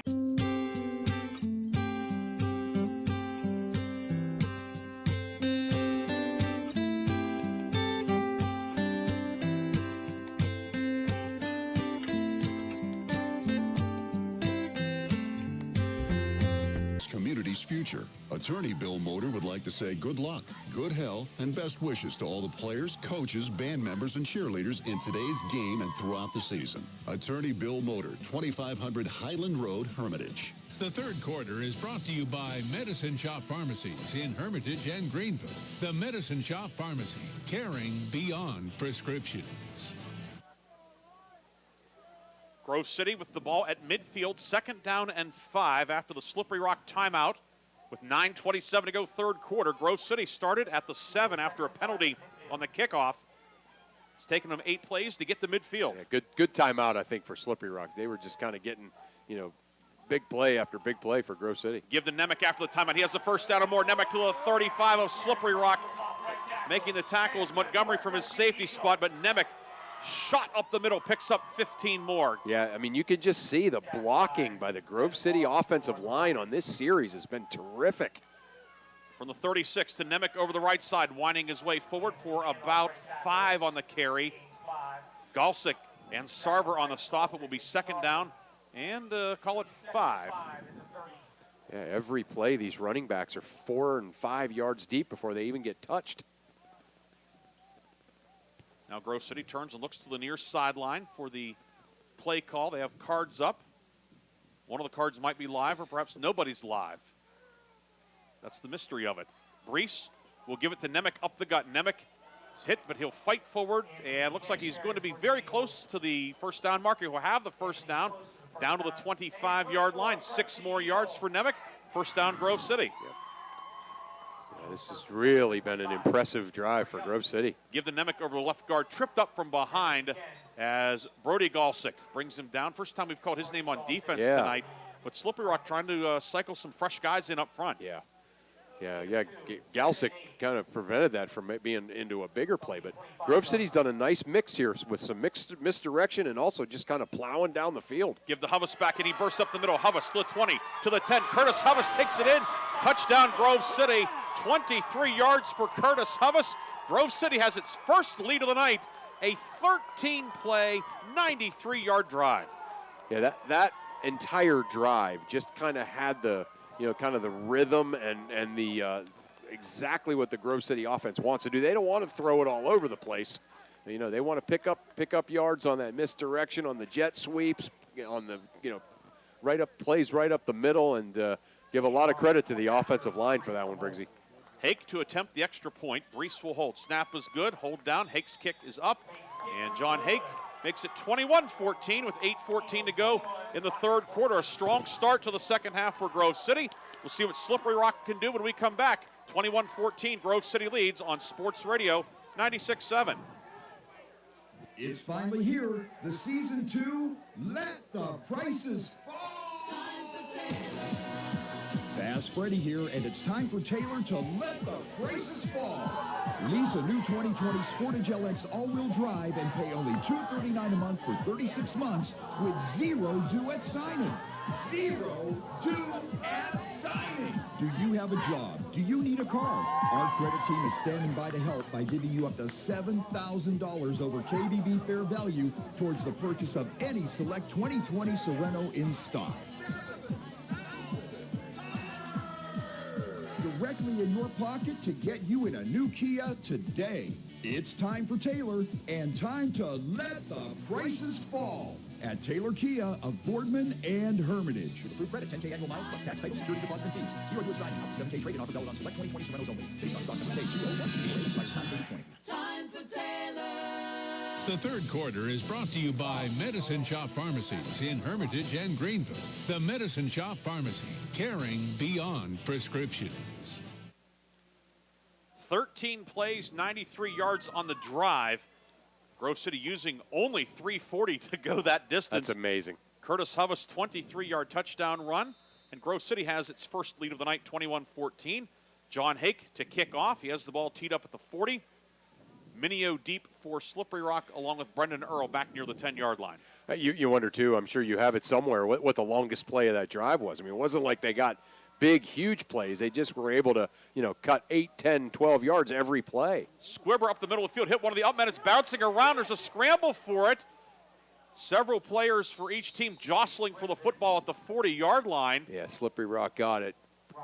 Heads-up play there by, looks like number 7, Colton Glass. Slippery Rock will take over. Good field position at the 40, but near disaster for the Rockets. That ball bounced around, and one of the up men looked like he kind of olayed it. Yeah. Let the ball go, and now Slippery Rock will have good field position. A bunch of guys it looked like several guys thought someone else was going to get it, and Grove City had a beat on it, but Colton Glass kind of laying himself out, was able to kind of wrap it, pull it back into him right before the black jerseys arrived. First look at the Slippery Rock offense in the second half, moving left to right. Mokel alone in the shotgun. 3 receivers right, 2 to the left. Mokel back to pass, throws the ball downfield. A diving attempt incomplete. Looking for Thompson, who had a step on the defender. Yeah. It will be 2nd and 10. Right. Yeah, that was a pretty well designed play, and the only thing missing was kind of like that perfect execution that we've often seen from this passing offense. Now 2nd and 10 for Slippery Rock. Same formation. Sabo, Earl, and Galsick wide on the near side. Plesikoff, then Thompson wide left. Mokel back to pass. Under pressure, being pursued. Throws it out far side. Caught by Plesikoff along the far sideline. And he'll pick up about, they'll give him close to 6. It will be 3rd and medium for Slippery Rock. Yeah. Call it 3rd and 5 at the 45. Yeah, Slippery Rock needs a first down here. I mean, you think about that from their perspective. They scored those first 2 times, and they really have kind of struggled offensively since, and Grove City with all the momentum offensively. 3rd and a short 5 for the Rockets. Back point of the ball touching the 45. Moku in the shotgun. Back to pass. Throws it near side, and it is caught by Sabo, and he will bull his way forward. Had to get exactly to the 50. Not sure if he got there. Hayden McCready on the stop along with Zach Martin. And it looked like Sabo was able to get just enough real estate for the first down. Yeah, yep. Yeah, he got it. Yep. Needed a short 5, and he got exactly 5. Yeah, he really did. That was a good individual effort by Sabo. Nice catch, too. That was down there by his shoestrings. Sabo's 4th catch of the year. He had 3 catches all of last year. Yeah, he's really turning into a heck of a receiver out here. Ball at midfield for Slippery Rock on the near right hash. 2 receivers left and a single man to the near side. Now Galsick will come out of the backfield and line up slot right. Thompson will be to the right of Moku in the shotgun. McCready is in at corner with Lutz playing free safety now. Moku back to pass out of the shotgun. Throws it underneath. Pass incomplete, intended for Galsick, who had Huvis and it looks like Pereira all over him. It will be 2nd down. Yeah, they look like just a little bit of confusion there for Slippery Rock. They didn't really know, and I think Mokel just said, "All right, I'm going right here to my first check down to Galsick," and ball fell incomplete. Grove City had him well covered there. 2nd and 10 now from midfield. Mokel 12 of 20 for 123 yards tonight. Alone in the shotgun, back to pass. Pumps, under pressure from Hammerman. He throws it out, incomplete. Intended for Sabo, who was open, but the pressure made the pass go errant. 3rd and 10. Yeah, Hammerman just kind of didn't let him get, like, usually that's where you see a quarterback kind of step out of the pocket and is able to set his feet. Hammerman just kind of kept pursuing him. He tried to flip it out there to Szabo, but nothing doing. 3rd and 10. Slippery Rock 7 for 10 on 3rd down tonight. From midfield, Moku in the shotgun. 3 receivers to the left on the wide side of the field. Gets the snap, rolling left, Moku. Moku looking, sets his feet, throwing it downfield. Caught by Plesikoff, tiptoeing the sideline.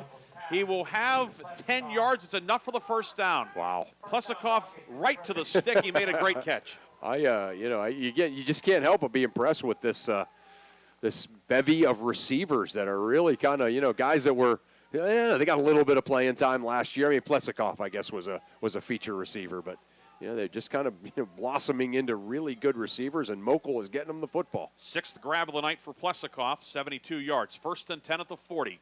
Mokel with 3 receivers to the right, and the give is to Thompson. Thompson winding his way over the left side. Stiff arms Nemec, and Thompson will get about 4. Zach Martin chops him down on the far side at the 36. Chris, the question that would be hard to answer is, who's Slippery Rock's number 1 receiver?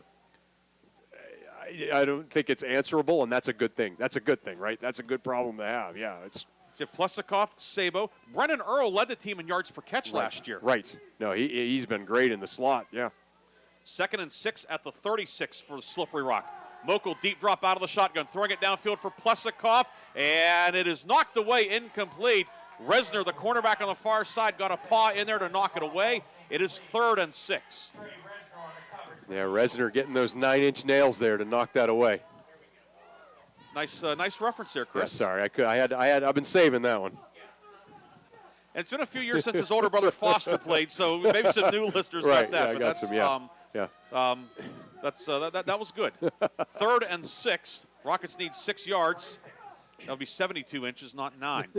3rd and 6. In motion is Thompson. He'll get a handoff on a jet sweep over the right side. Thompson to the 30. Thompson will have the first down. Another 3rd down conversion for Slippery Rock.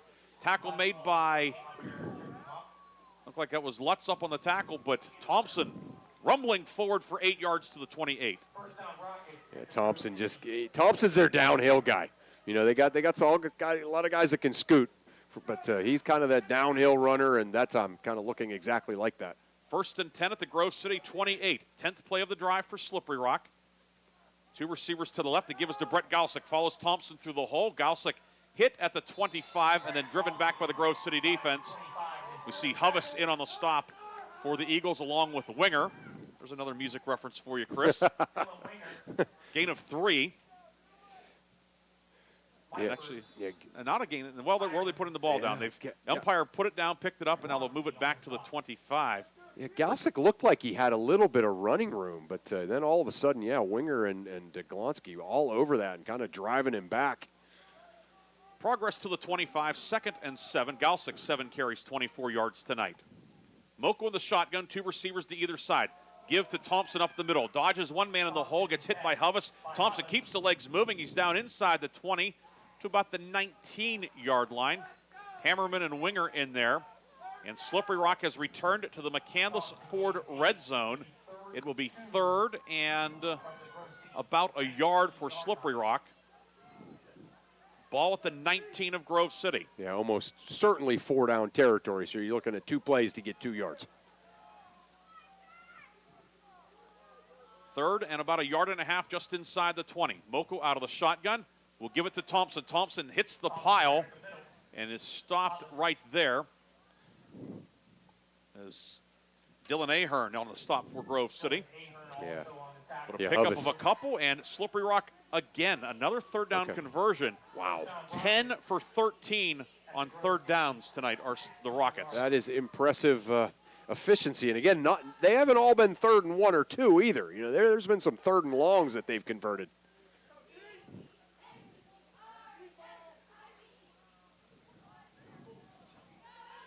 Give to Thompson.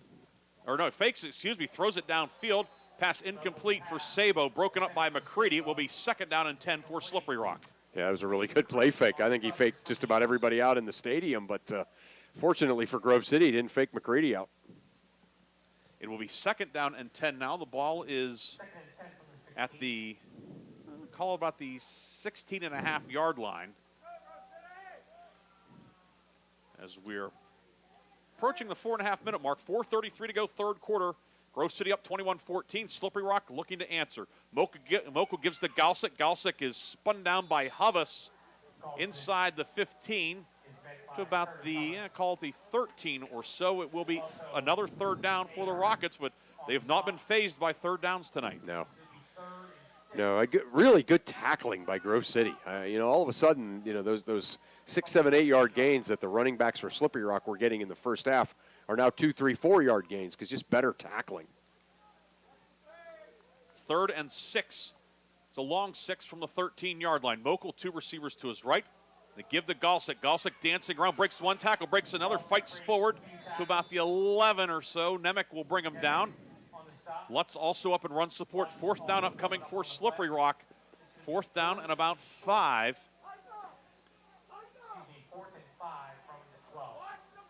Duffalo, it's probably outside of his range, but the Rockets are thinking 7 here anyway. Yeah, they're thinking 7 here for sure. Yeah, big play right here. Really big play in this early part of the second half. Ball to 12, 4th and 5. Moko out of the shotgun. Moko back to pass, throws it downfield, incomplete, nobody there. Plesakoff stopped. Moko threw it to where he thought he was going to be, and a 16-play drive will end with a turnover on downs. Yeah, I think Plesakoff was thinking, I'm here, I'm open. But Mokel thought he was going to break that route off. And great hold by the Grove City defense. Bend, but don't break. And now Grove City gets the football back. 3:20 to go in the 3rd quarter with a 7-point lead. Kind of like the Slippery Rock MO on defense, bend but don't break. Yeah, no question. Now it's Grove City ball at the 12. And Brees will give it to Hubbs on the carry. Check that, it's Nemec on the run. Excuse me, that was Hubbs. I apologize. Hubbs gets about 3 out to the 15-yard line. Yeah, certainly Slippery Rock's got to be concerned about being able to stop the run after the last drive. Brees will give it to Hovas. He bounces out to the left side, but the Slippery Rock pursuit brings him down. As we see Montgomery up and run support to haul him down. Also in there was going to be Justin Schaefer, the defensive end. Yeah, Schaefer made a really nice play there. He was blocked well, but kind of shook it off and was able to get out there. Certainly got some help from Montgomery. 3rd and about 5.5 from the 16. Brees back to pass. Brees throws it near side, and it is caught by Lutz. Lutz upfield to the 35, to the 40. Lutz knocked out of bounds at the Grove City 46, a pickup of 30 yards on 3rd and medium for Grove City. Grove City now 6 of 10 on 3rd down. Yeah. You saw what happened there, right? Plesikov went for the interception. He basically kind of broke, like, I'm going to try to get it. And he wasn't able to get it, and that left Lutz wide open. Give to Hovas from the Grove City 44. He slams upfield for about 5, brought down by Long. 6-yard gain to midfield for Hovas, who's knocking on the door of a 100-yard game. Yeah. In fact, he is at 100 now. Brees near side, caught by Lutz. Lutz upfield to the 40, spun out of bounds by Ryan Montgomery, but another pickup of double digits for Grove City. Lutz picks up 11 into Slippery Rock territory. Yeah. Yeah, a lot of kind of confidence and rhythm in this offense now. Give to Nemec over the left side, across the 35 to the 34-yard line, and momentum firmly on the side of the Grove City offense. Yeah, they're just clicking right now. 2nd and 4 to 33, 2 minutes to go in the 3rd. Nemec over the left side, brought down by Thompson and Long. It will be enough for another first down for Grove City. Nemec takes the ball to the 27, picks up 6. Everything in the Grove City offense is predicated on, making you make a choice on defense. And you can really see where that's working right now for this offense. 1st and 10 at the 27. Brees back to pass, throwing it deep downfield, and it is caught in the end zone. Touchdown, Anthony Pereira, 27 yards. Grove City extends the lead to 27-14. Yeah, what a great ball thrown by Brees, and Pereira, just kind of a straight route down the field, and he just kind of got behind the Slippery Rock defense. And Brees giving it all he had, and all he had was enough as he finds Pereira in the back of the end zone. Logan Brees, 27 yards to Pereira, and Grove City has scored 20 unanswered points. Hake to attempt the extra point, kicking at the goalpost to the left. The lefty puts it up, and it is good. 28-14. Grove City has scored twice in the 3rd quarter to take a 14-point lead. We'll come back with the kickoff after this on Sports Radio 96.7. It's finally here. The season 2, Let the Prices. It's ready here, and it's time for Taylor to let the prices fall. Release a new 20. Go Grove City!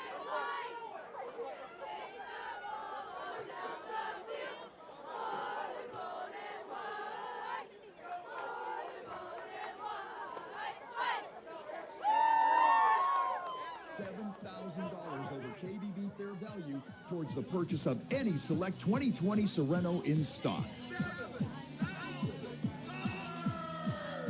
Directly in your pocket to get you in a new Kia today. It's time for Taylor and time to let the prices fall at Taylor Kia of Boardman and Hermitage. With approved credit, 10K annual miles plus tax type security deposit and fees. 0 US signing up. 7K trade-in offer valid on select 2020 Sorentos only. Based on stock number page 301. Time for Taylor. The 3rd quarter is brought to you by Medicine Shop Pharmacies in Hermitage and Greenville. The Medicine Shop Pharmacy, caring beyond prescription. Grove City to kick off after the touchdown pass of 27 yards. Brees to Pereira. 8 plays, 88 yards on that touchdown drive. Grove City has a 28-14 lead with 1:34 to go in the 3rd quarter. Grove City now 330 yards of offense tonight. Slippery Rock with 235, but the Grove City's been able to finish a couple of drives here in the second half. That's it, yeah. Yeah, that was certainly a big moment in the game there when Slippery Rock gets stuffed on the 4th down in the red zone, and then Grove City marches right down the field and scores a touchdown to go up 2 scores. Hake to kick off, has it teed up at the 40. And he sends a line drive down the middle of the field, and it's rolling around and picked up by Minio at his own 20. Minio to the 25, to the 30, outside the numbers. He's at the 45. He's at midfield. and is knocked out of bounds, and a flag comes flying in late. I think it's going to be a face mask on the tackle as the Grove City player on the far side. It's a single-digit player. I'm not sure which one it was over there amongst the traffic, but certainly got him up high, and Slippery Rock already would have great field position. It's going to be even better if 15 more are tacked on. Yeah, great job by Minio. Again, he just kind of got a little bit of the edge there and was not timid at all about getting himself down the sideline. So a great return, and it looks like Slippery Rock's going to get some additional yards. Officials are talking it over on the far sideline. 28-14, Grove City with the lead. And, we are wrong, Chris. It is a hold on Slippery Rock. So that's twice tonight that we've erred on that. But the way the flag came out, it looked, the tackle on the far side, it certainly was up high. But that flag came in, so we were a bit deceived. Well, we also had the kind of the reaction of a lot of Grove City fans who were upset right when it happened. The Slippery Rock fans, we didn't hear them react. And this one is going to be marked off all the way back to it's 10 yards from the spot. One of the officials went down to the 25, and now he's walking back upfield, and we put down at the 39-yard line of Slippery Rock. So pretty good field position still, but could have been a lot better. Yeah. Turns out to be about a 15-yard mark-off.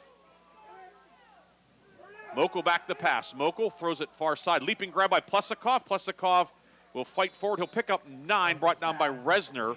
A nice gain to start the drive. Yeah. And needed that, obviously. Slippery Rock offensively. They've moved the football. Minute 12 to go here in this third quarter. They have every reason to think if they can get on the board here, it's anybody's game in that fourth quarter. It's not as if that Slippery Rock has really been stonewalled tonight. Not at all. Just the one punt. Grove City 17 first down, or excuse me, Slippery Rock 17 first downs tonight. Handoff to Montgomery on a jet sweep over the right side, who'll have the first down into Grove City territory. Zach Martin, the initial hit for Grove City. McCready stuck his nose in there, among others. We see Pereira, but it will be another first down. Thompson. Yeah. Or no, that was Montgomery. Montgomery, yeah, coming around. That's the play they run for him, that kind of longer jet sweep. 4-yard gain for Ryan Montgomery. The ball at the Grove City 48, just inside the near right hash with 40 seconds to go in the third quarter. Yeah, running hard there. Mokel 3 receivers to the left and 2 to the right. 4-man front for Grove City. Montgomery motion from right to left. He'll get the handoff. It's a jet sweep to the left. Finds a crease across the 45 and is dropped at the 43. A form tackle made by Zach Martin, but another gain. A nice healthy gain for Montgomery. Yeah, why not go back with him, right? He picked up that big chunk of yards on the previous play. That time he cut it back on the jet sweep. Gets 6 to the 42, 2nd and 4, down to 5 seconds to go in the third. Will Slippery Rock get off another play? Let's see. No, that's the end of the third quarter. 28-14, Grove City with the lead. Slippery Rock on the move, however. It's been a good one tonight at Forker Field. We'll come back with the fourth quarter after this on Sports Radio 96.7. As the weather cools down, stop by.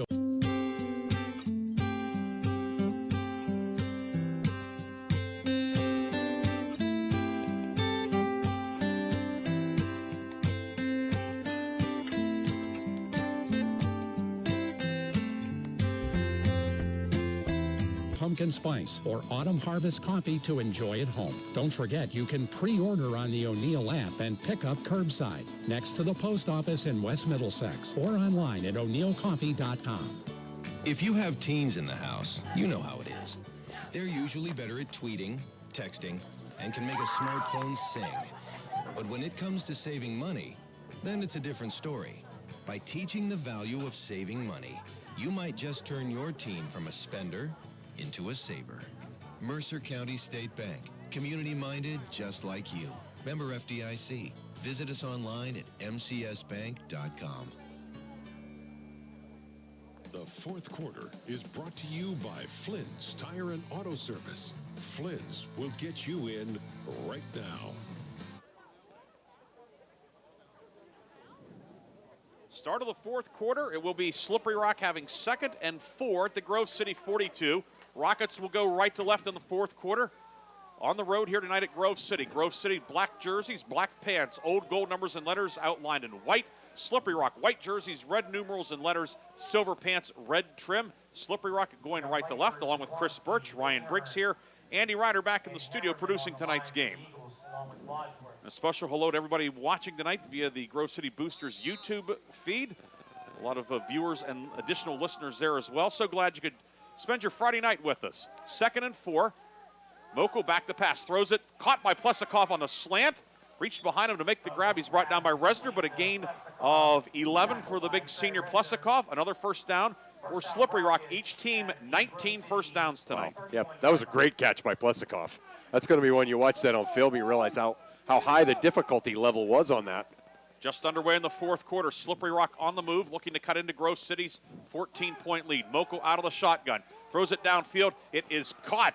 On the catch is Montgomery going up the hash mark, brought down inside the 15 by Lutz. He'll be brought down at the 14. 17-yard gain. Slippery Rock back into the McCandless Ford red zone. This is when Slippery Rock's offense is at its best right here.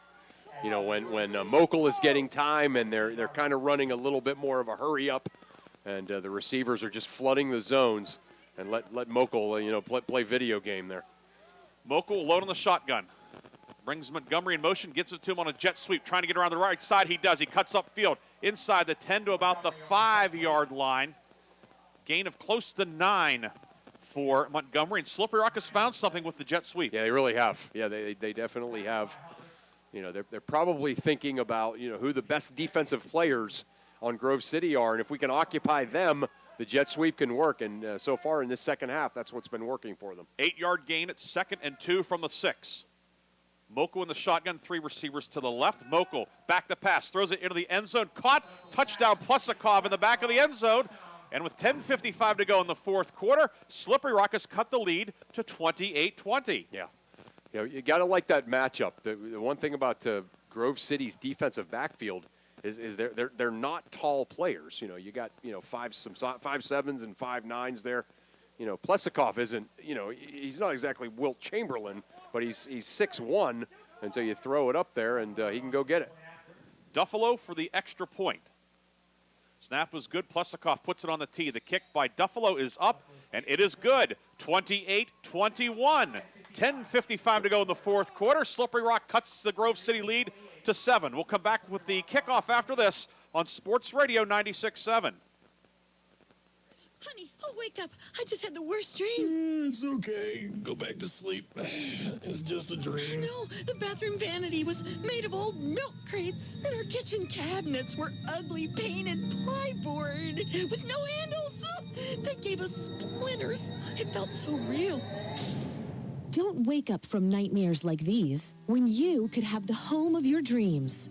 Warner Homes and Improvements in Mercer have made dreams come true with quality remodeling services, superior customer care, and direct from the manufacturer price savings. From kitchens to bathrooms to decks to roofing and siding, you'll be glad you chose Warner Homes and Improvements. They now have no interest financing available. Visit the Warner Homes and Improvement showroom at 407 South Erie Street in Mercer or call 724-662-4600. Warner's Home and Improvements. Quality you can trust since 1958. Online at warnerconstruction.com.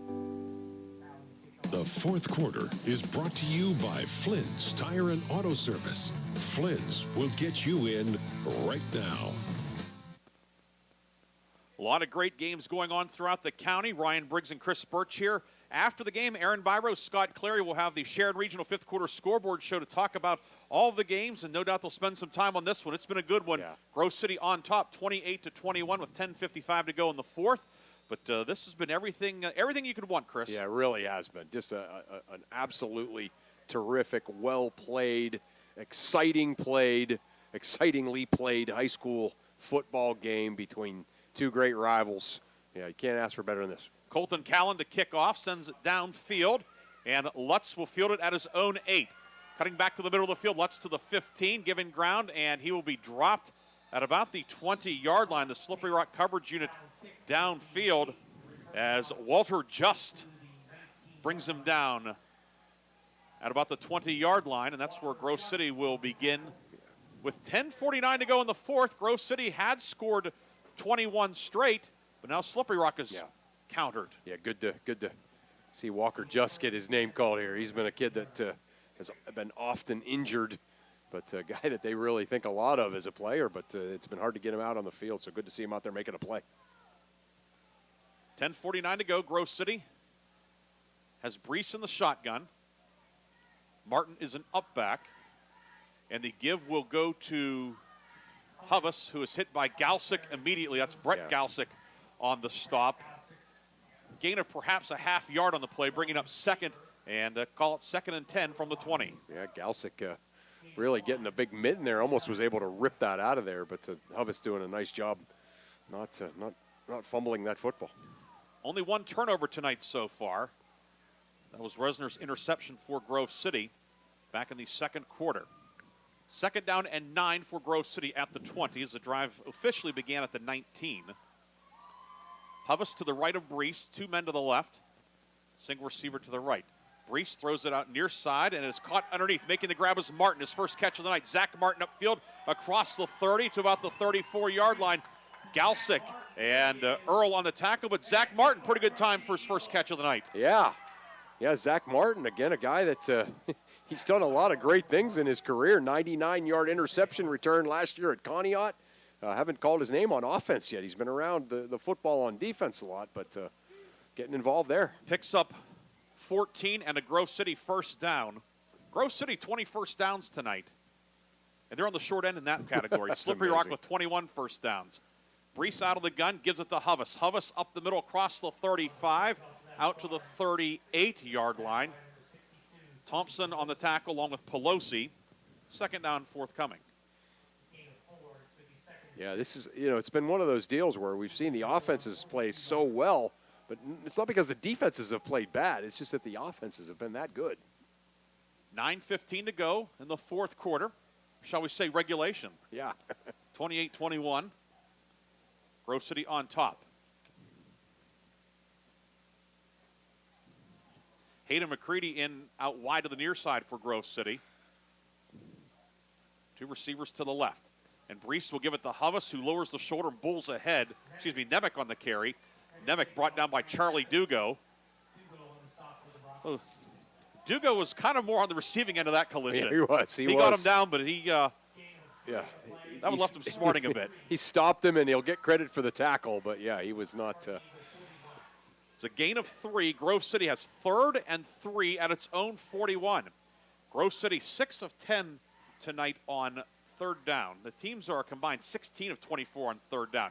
And they give to Nemec over the right side. He is hit, breaks a tackle. Nemec keeps the legs moving. He's brought down by Dugo at the 45. Nemec converts on 3rd and 3. Yeah, they looked like they had him kind of hemmed in there along the defensive line, but he was able to break a tackle.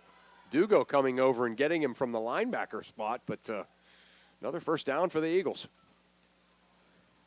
1st and 10 now at the 45. With 8:08 to go, clock moving in the fourth quarter. Grove City looking to go to 1-1.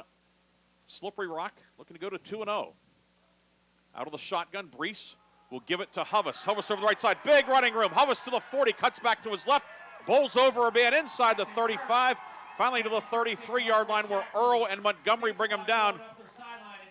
But a big gainer for Curtis Huvis. He will pick up 23 yards to the Slippery Rock 32. Yeah, a really well-designed play. A lot of misdirection on it. Great ball thrown out there by Brees, and Grove City picking another first down up. Huvis now 128 yards on 23 carries tonight. Wow. That was his second 23-yard run of the night. The first one was a touchdown. Just a lot of misdirection in that Grove City offense there. And, again, they've done a great job running the football in the second half. 2 receivers to the left. High snap fielded by Brees out of the shotgun. Give to Huvis, who was cut down from behind by Tony Pelosi. The all-region performer defensive end last year makes a big play there. Yeah, Pelosi often does that. You don't call his name for 6 or 7 plays, and then right when Slippery Rock needs a play to kind of stop the momentum of the other team, he makes a play. 2nd and 9 at the Slippery Rock 31. Coming up on the 7-minute mark, Grove City content to work clock as it moves the ball downfield. Lutz wide left, Pereira slot left, and McCready is the split end of the near side. Zach Rogers, we've not seen a lot of him in the second half. He was shaken up back in the first half. Give to Nemec over the right side. Nemec gets a yard and then runs into a score of white jerseys. Schaefer in on the play. See Brett Galsick as well. Nemec gets a yard to the 30, but it will be 3rd and 8 at the Slippery Rock 30. Yeah, Slippery Rock, really needing to make a play here is certainly 4-down territory for Grove City. Brees back the pass. Brees looking, dumps it underneath, caught by Martin at the 20. Zach Martin 15 to the 10 to the 5, inside the 5, but there is a flag back upfield at the 22-yard line, and you wonder if Martin perhaps may have been sprung by a hold or a block in the back. Yeah, it had the appearance, someone kind of getting that open out there on the edge. Grove City partisans below us, not liking the call, but it is a block in the back. It will be 10 yards from the spot, which is around the 21-yard line. So instead of a 1st and goal, Grove City will again have 3rd and close to 10. Yeah. Yeah, again, we didn't see it. We were watching the football, but sometimes when a guy is sprung that wide open on the edge, that's the infraction. Ball placed down on the 31-yard line for Grove City, the 4th flag of the night for 32 yards. Slippery Rock 2 flags for 20 yards. 3rd down and 9 for Grove City. 6:17 to go in the 4th. Martin is an up back in the backfield. McCready wide to the right. Pereira slot left inside of Lutz. Huvis is the back behind Brees in the pistol. Brees back the pass. Brees flushed out. Under pressure from Galsick. Throwing it downfield. Caught along the near sideline by Hayden McCready. Tiptoes the sideline. He will be a couple of yards short, but a nice grab for McCready, the sophomore. Yeah, he really did. Nice footwork to stay in. And here's the thing. 4-down territory, either way. So it's either going to be 4th and 9 and you're going for it, or it's going to be 4th and 2 and you're going for it, and that's what Grove City has. A little bit out of Hake's range here. Get the first down, a chance to work off some more clock. 6:10 to go. Grove City 2 for 2 on 4th downs tonight. And now the Eagles will take a timeout to discuss strategy. 6:10 to go in the 4th quarter. Grove City leading 28-21. Eagles will have 4th and 2 from the 24 when we come back on Sports Radio 96.7. That Mancino's Driving School can give you your driver's test? That's right. Mancino's Driving School provides an approved Pennsylvania Department of Education certified driving course as well as behind-the-wheel training. Mancino's Driving School offers one-on-one, on-the-road driving lessons 7 days a week with day and evening hours. They use only certified driving instructors that have undergone extensive background investigation. For details or more information on adult training, go online to mancinosdrivingschool.com. The 4th quarter is brought to you by Flynn's Tire and Auto Service. Flynn's will get you in right now. Grove City will have 4th and 2 at the Slippery Rock 24-yard line. 6 minutes, 10 seconds to go. Grove City up 7. Looking to convert 4th and 2 along with Chris Birch, Ryan Briggs here. Don't forget, after the game, we'll have the O'Neill Coffee Player of the Game, the Lock, Stock, and Barrel Play of the Game. We'll have a full recap and much, much more in our post game. And then later tonight, it's Aaron Byro and Scott Clary with the Sharon Regional Sports Medicine 5th quarter scoreboard show until 11 o'clock tonight, as they'll be discussing all the action from tonight. A lot of great games. This one right at the top of the list. Yeah, boy, it might be a little hyperbole to say this play of the game right here, but well, I tell you what, Grove City gets a first down. That really puts the clock on their side. 4th and 2 at the 24. Lutz and Martin line up as up backs in the backfield. Brees back to pass. Brees looking, dumps it underneath, caught by Martin. Martin has the first down. Martin slipped out of the backfield. He'll make the grab. Brought down by Montgomery at the 18, and Grove City converts on 4th and 2. Yeah, that was a really well-designed play. You could see Brees really getting a lot of pursuit there, but that's the way the play was designed.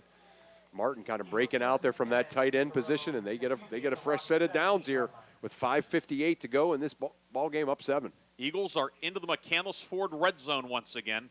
Grove City tonight, 200 rushing yards, 203 passing yards. Wow. Yeah, that's the way it's looked, too. It's looked balanced, Brees in the shotgun, 2 receivers to the left. Martin is a wing to the right. McCready out wide to the right. And the give is to Hubbs over the right side. Curtis Hubbs to the 10, to the 5, trying to get outside the defender. He does. Touchdown, Curtis Hubbs. 18 yards out. Curtis Hubbs, his second score of the night, and Grove City extends the lead to 34-21. Yeah, getting a 2-score lead here with 5:28 to go. Slippery Rock, obviously, we've seen them move the football, but that's a huge play right there. Curtis Hubbs now this evening, 24 carries, 129 yards.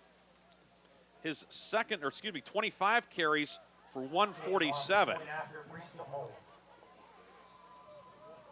Reese will hold for Hake, who is 4 for 4 on extra points tonight. Kick on the way from Hake. It is up, hits the upright, it's no good. Hake pushes it wide left, or off the left upright, so it remains a 13-point game. Will that be a factor? We'll find out. 5.5 minutes to go. Grove City up 34-21. We'll come back with a kickoff on Sports Radio 96.7. Do you have questions about nursing home costs? Are you concerned the nursing home could take your home, your assets, or leave your loved ones to pay the bill? Don't panic. You have options. Call the law firm of McNichol & Bonner, LLP.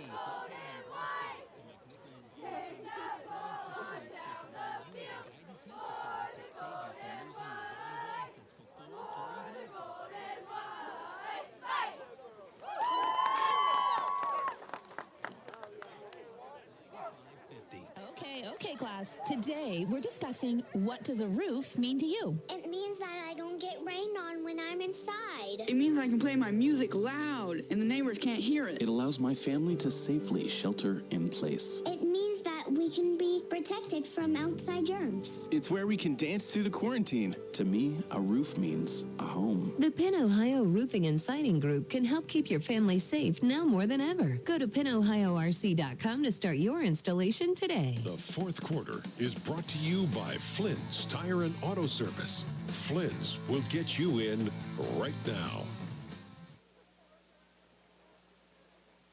5:28 to go, fourth quarter. Grove City with a 13-point lead, 34-21, with John Hake set to kick away the football for Grove City. Each team has 2 timeouts remaining. Back deep. Earl and Minio and Earl deep for Slippery Rock back at the 15-yard line. Hake has it teed up in the middle of the field at the 40 with 5 men to either side of him.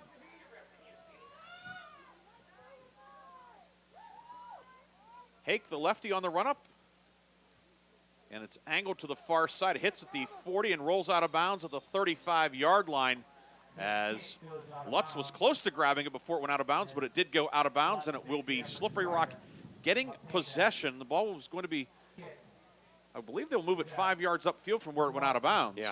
So this ball will be close to the 40-yard line. Right.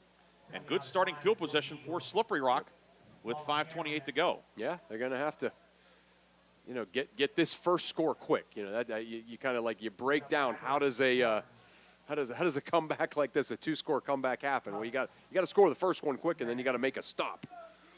Certainly, Grove City just not going to allow, going to try to not let that happen on this defensive possession here.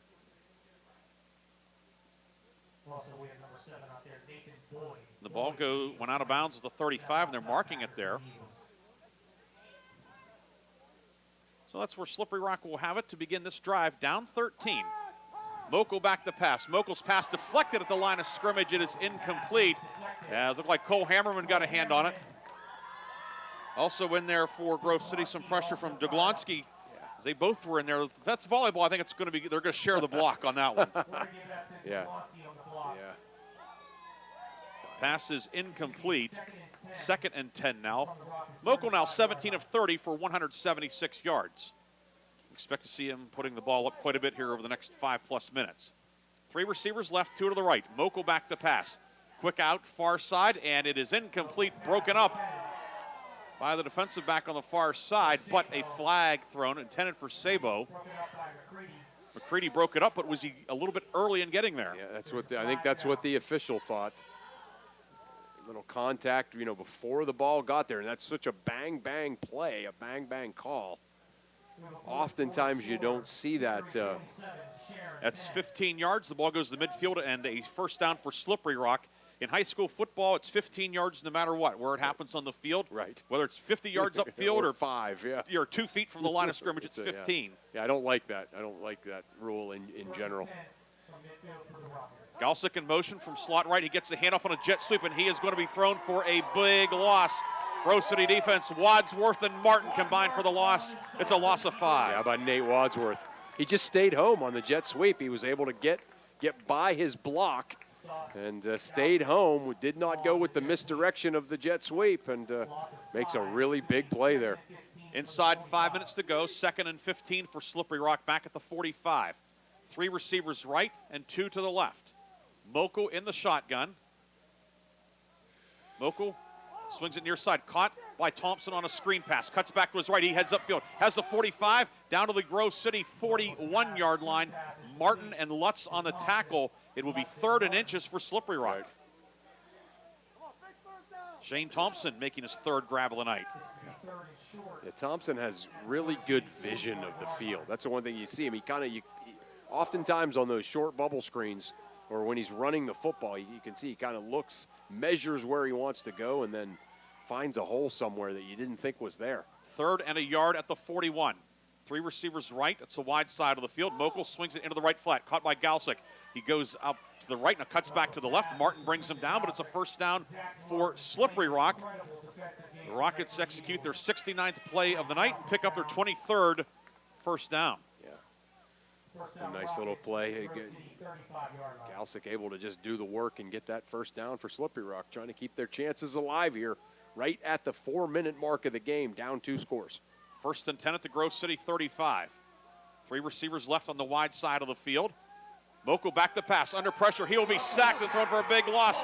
Cole Hammerman brought the hammer that time. A loss of 10 for Slippery Rock.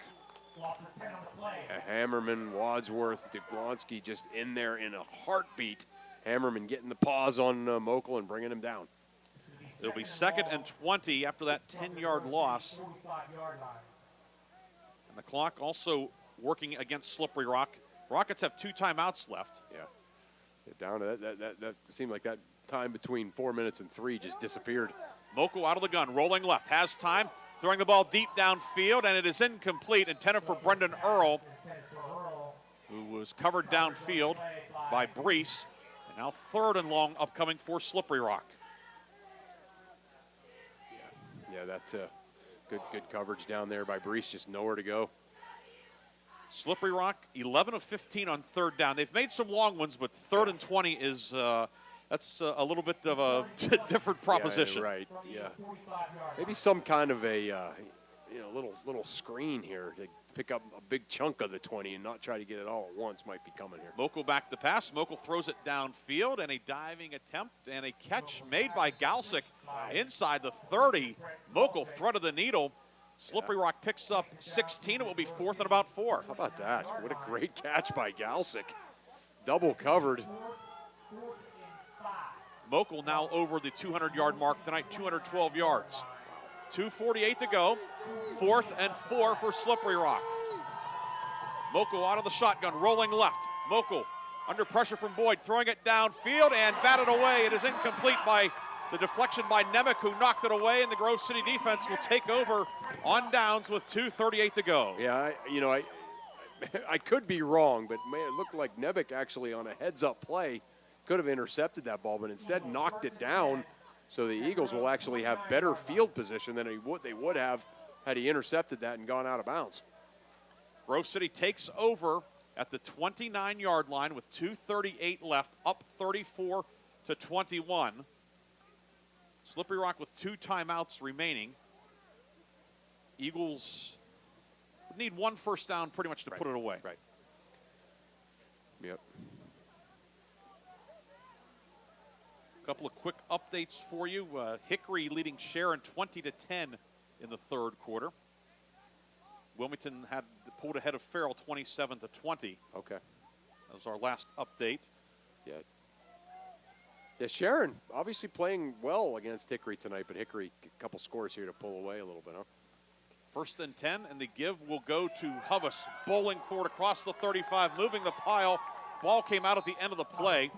Hubbas will pick up about 8, almost 9 Hubbas having a big night tonight.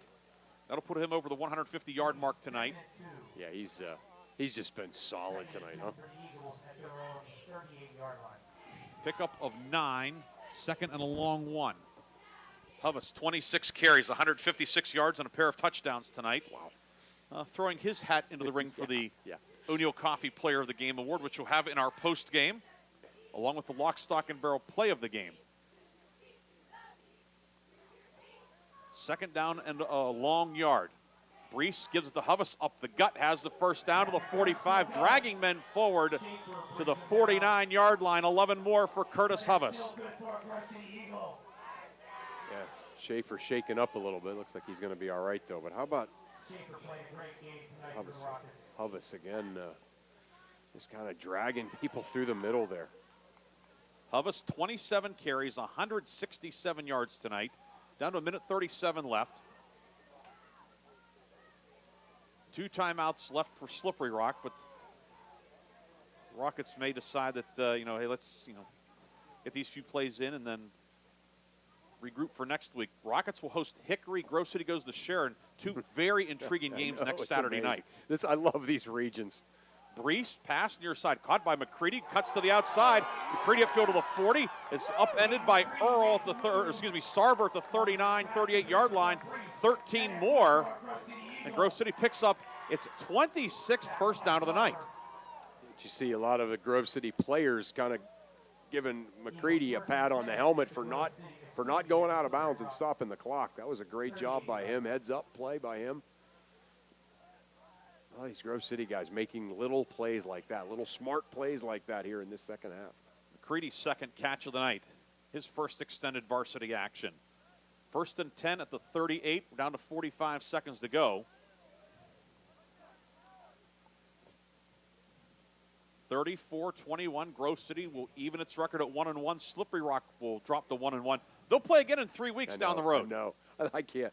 Down the road, literally and figuratively on the calendar, down at Slippery Rock. Give to Hubbas. Hubbas upfield to the 30, to the 25, brought down by the secondary. That was Sarver coming up to bring him down, but Hubbas, one more sizable gain tonight. The 24-yard line, 14 more for Hubbas. I was just going to say, a lot of people don't love the way these new regions shake out, but it kind of reminds you of the old days in basketball, right? When you play in these 6-team leagues and only 6 of your games are 3-team leagues, and only 6 of your games counted. Down to 9 seconds to go. Grove City will not have to run a play. The Eagles will go to 1-1. Slippery Rock will go to 1-1. It's all over. Grove City wins it. A hard-fought 34-21 win over Slippery Rock. Chris and I will take our first post-game break. We'll have a full post-game upcoming. Scoring, stats, the O'Neill Coffee Player of the Game, Lock, Stock, and Barrel Play of the Game, all that and much, much more. Grove City a winner, 34-21, right here on Sports Radio 96.7. Wow, this area is gorgeous. Yeah, your brother really moved to a great neighborhood, eh?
you need the powerful, durable Kubota RTVX, North America's #1 selling diesel utility vehicle.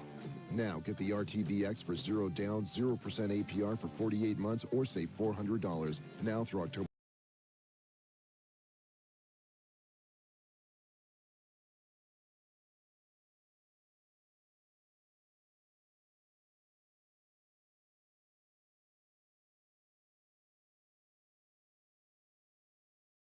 You need a job. Express Employment Professionals can help you find that job.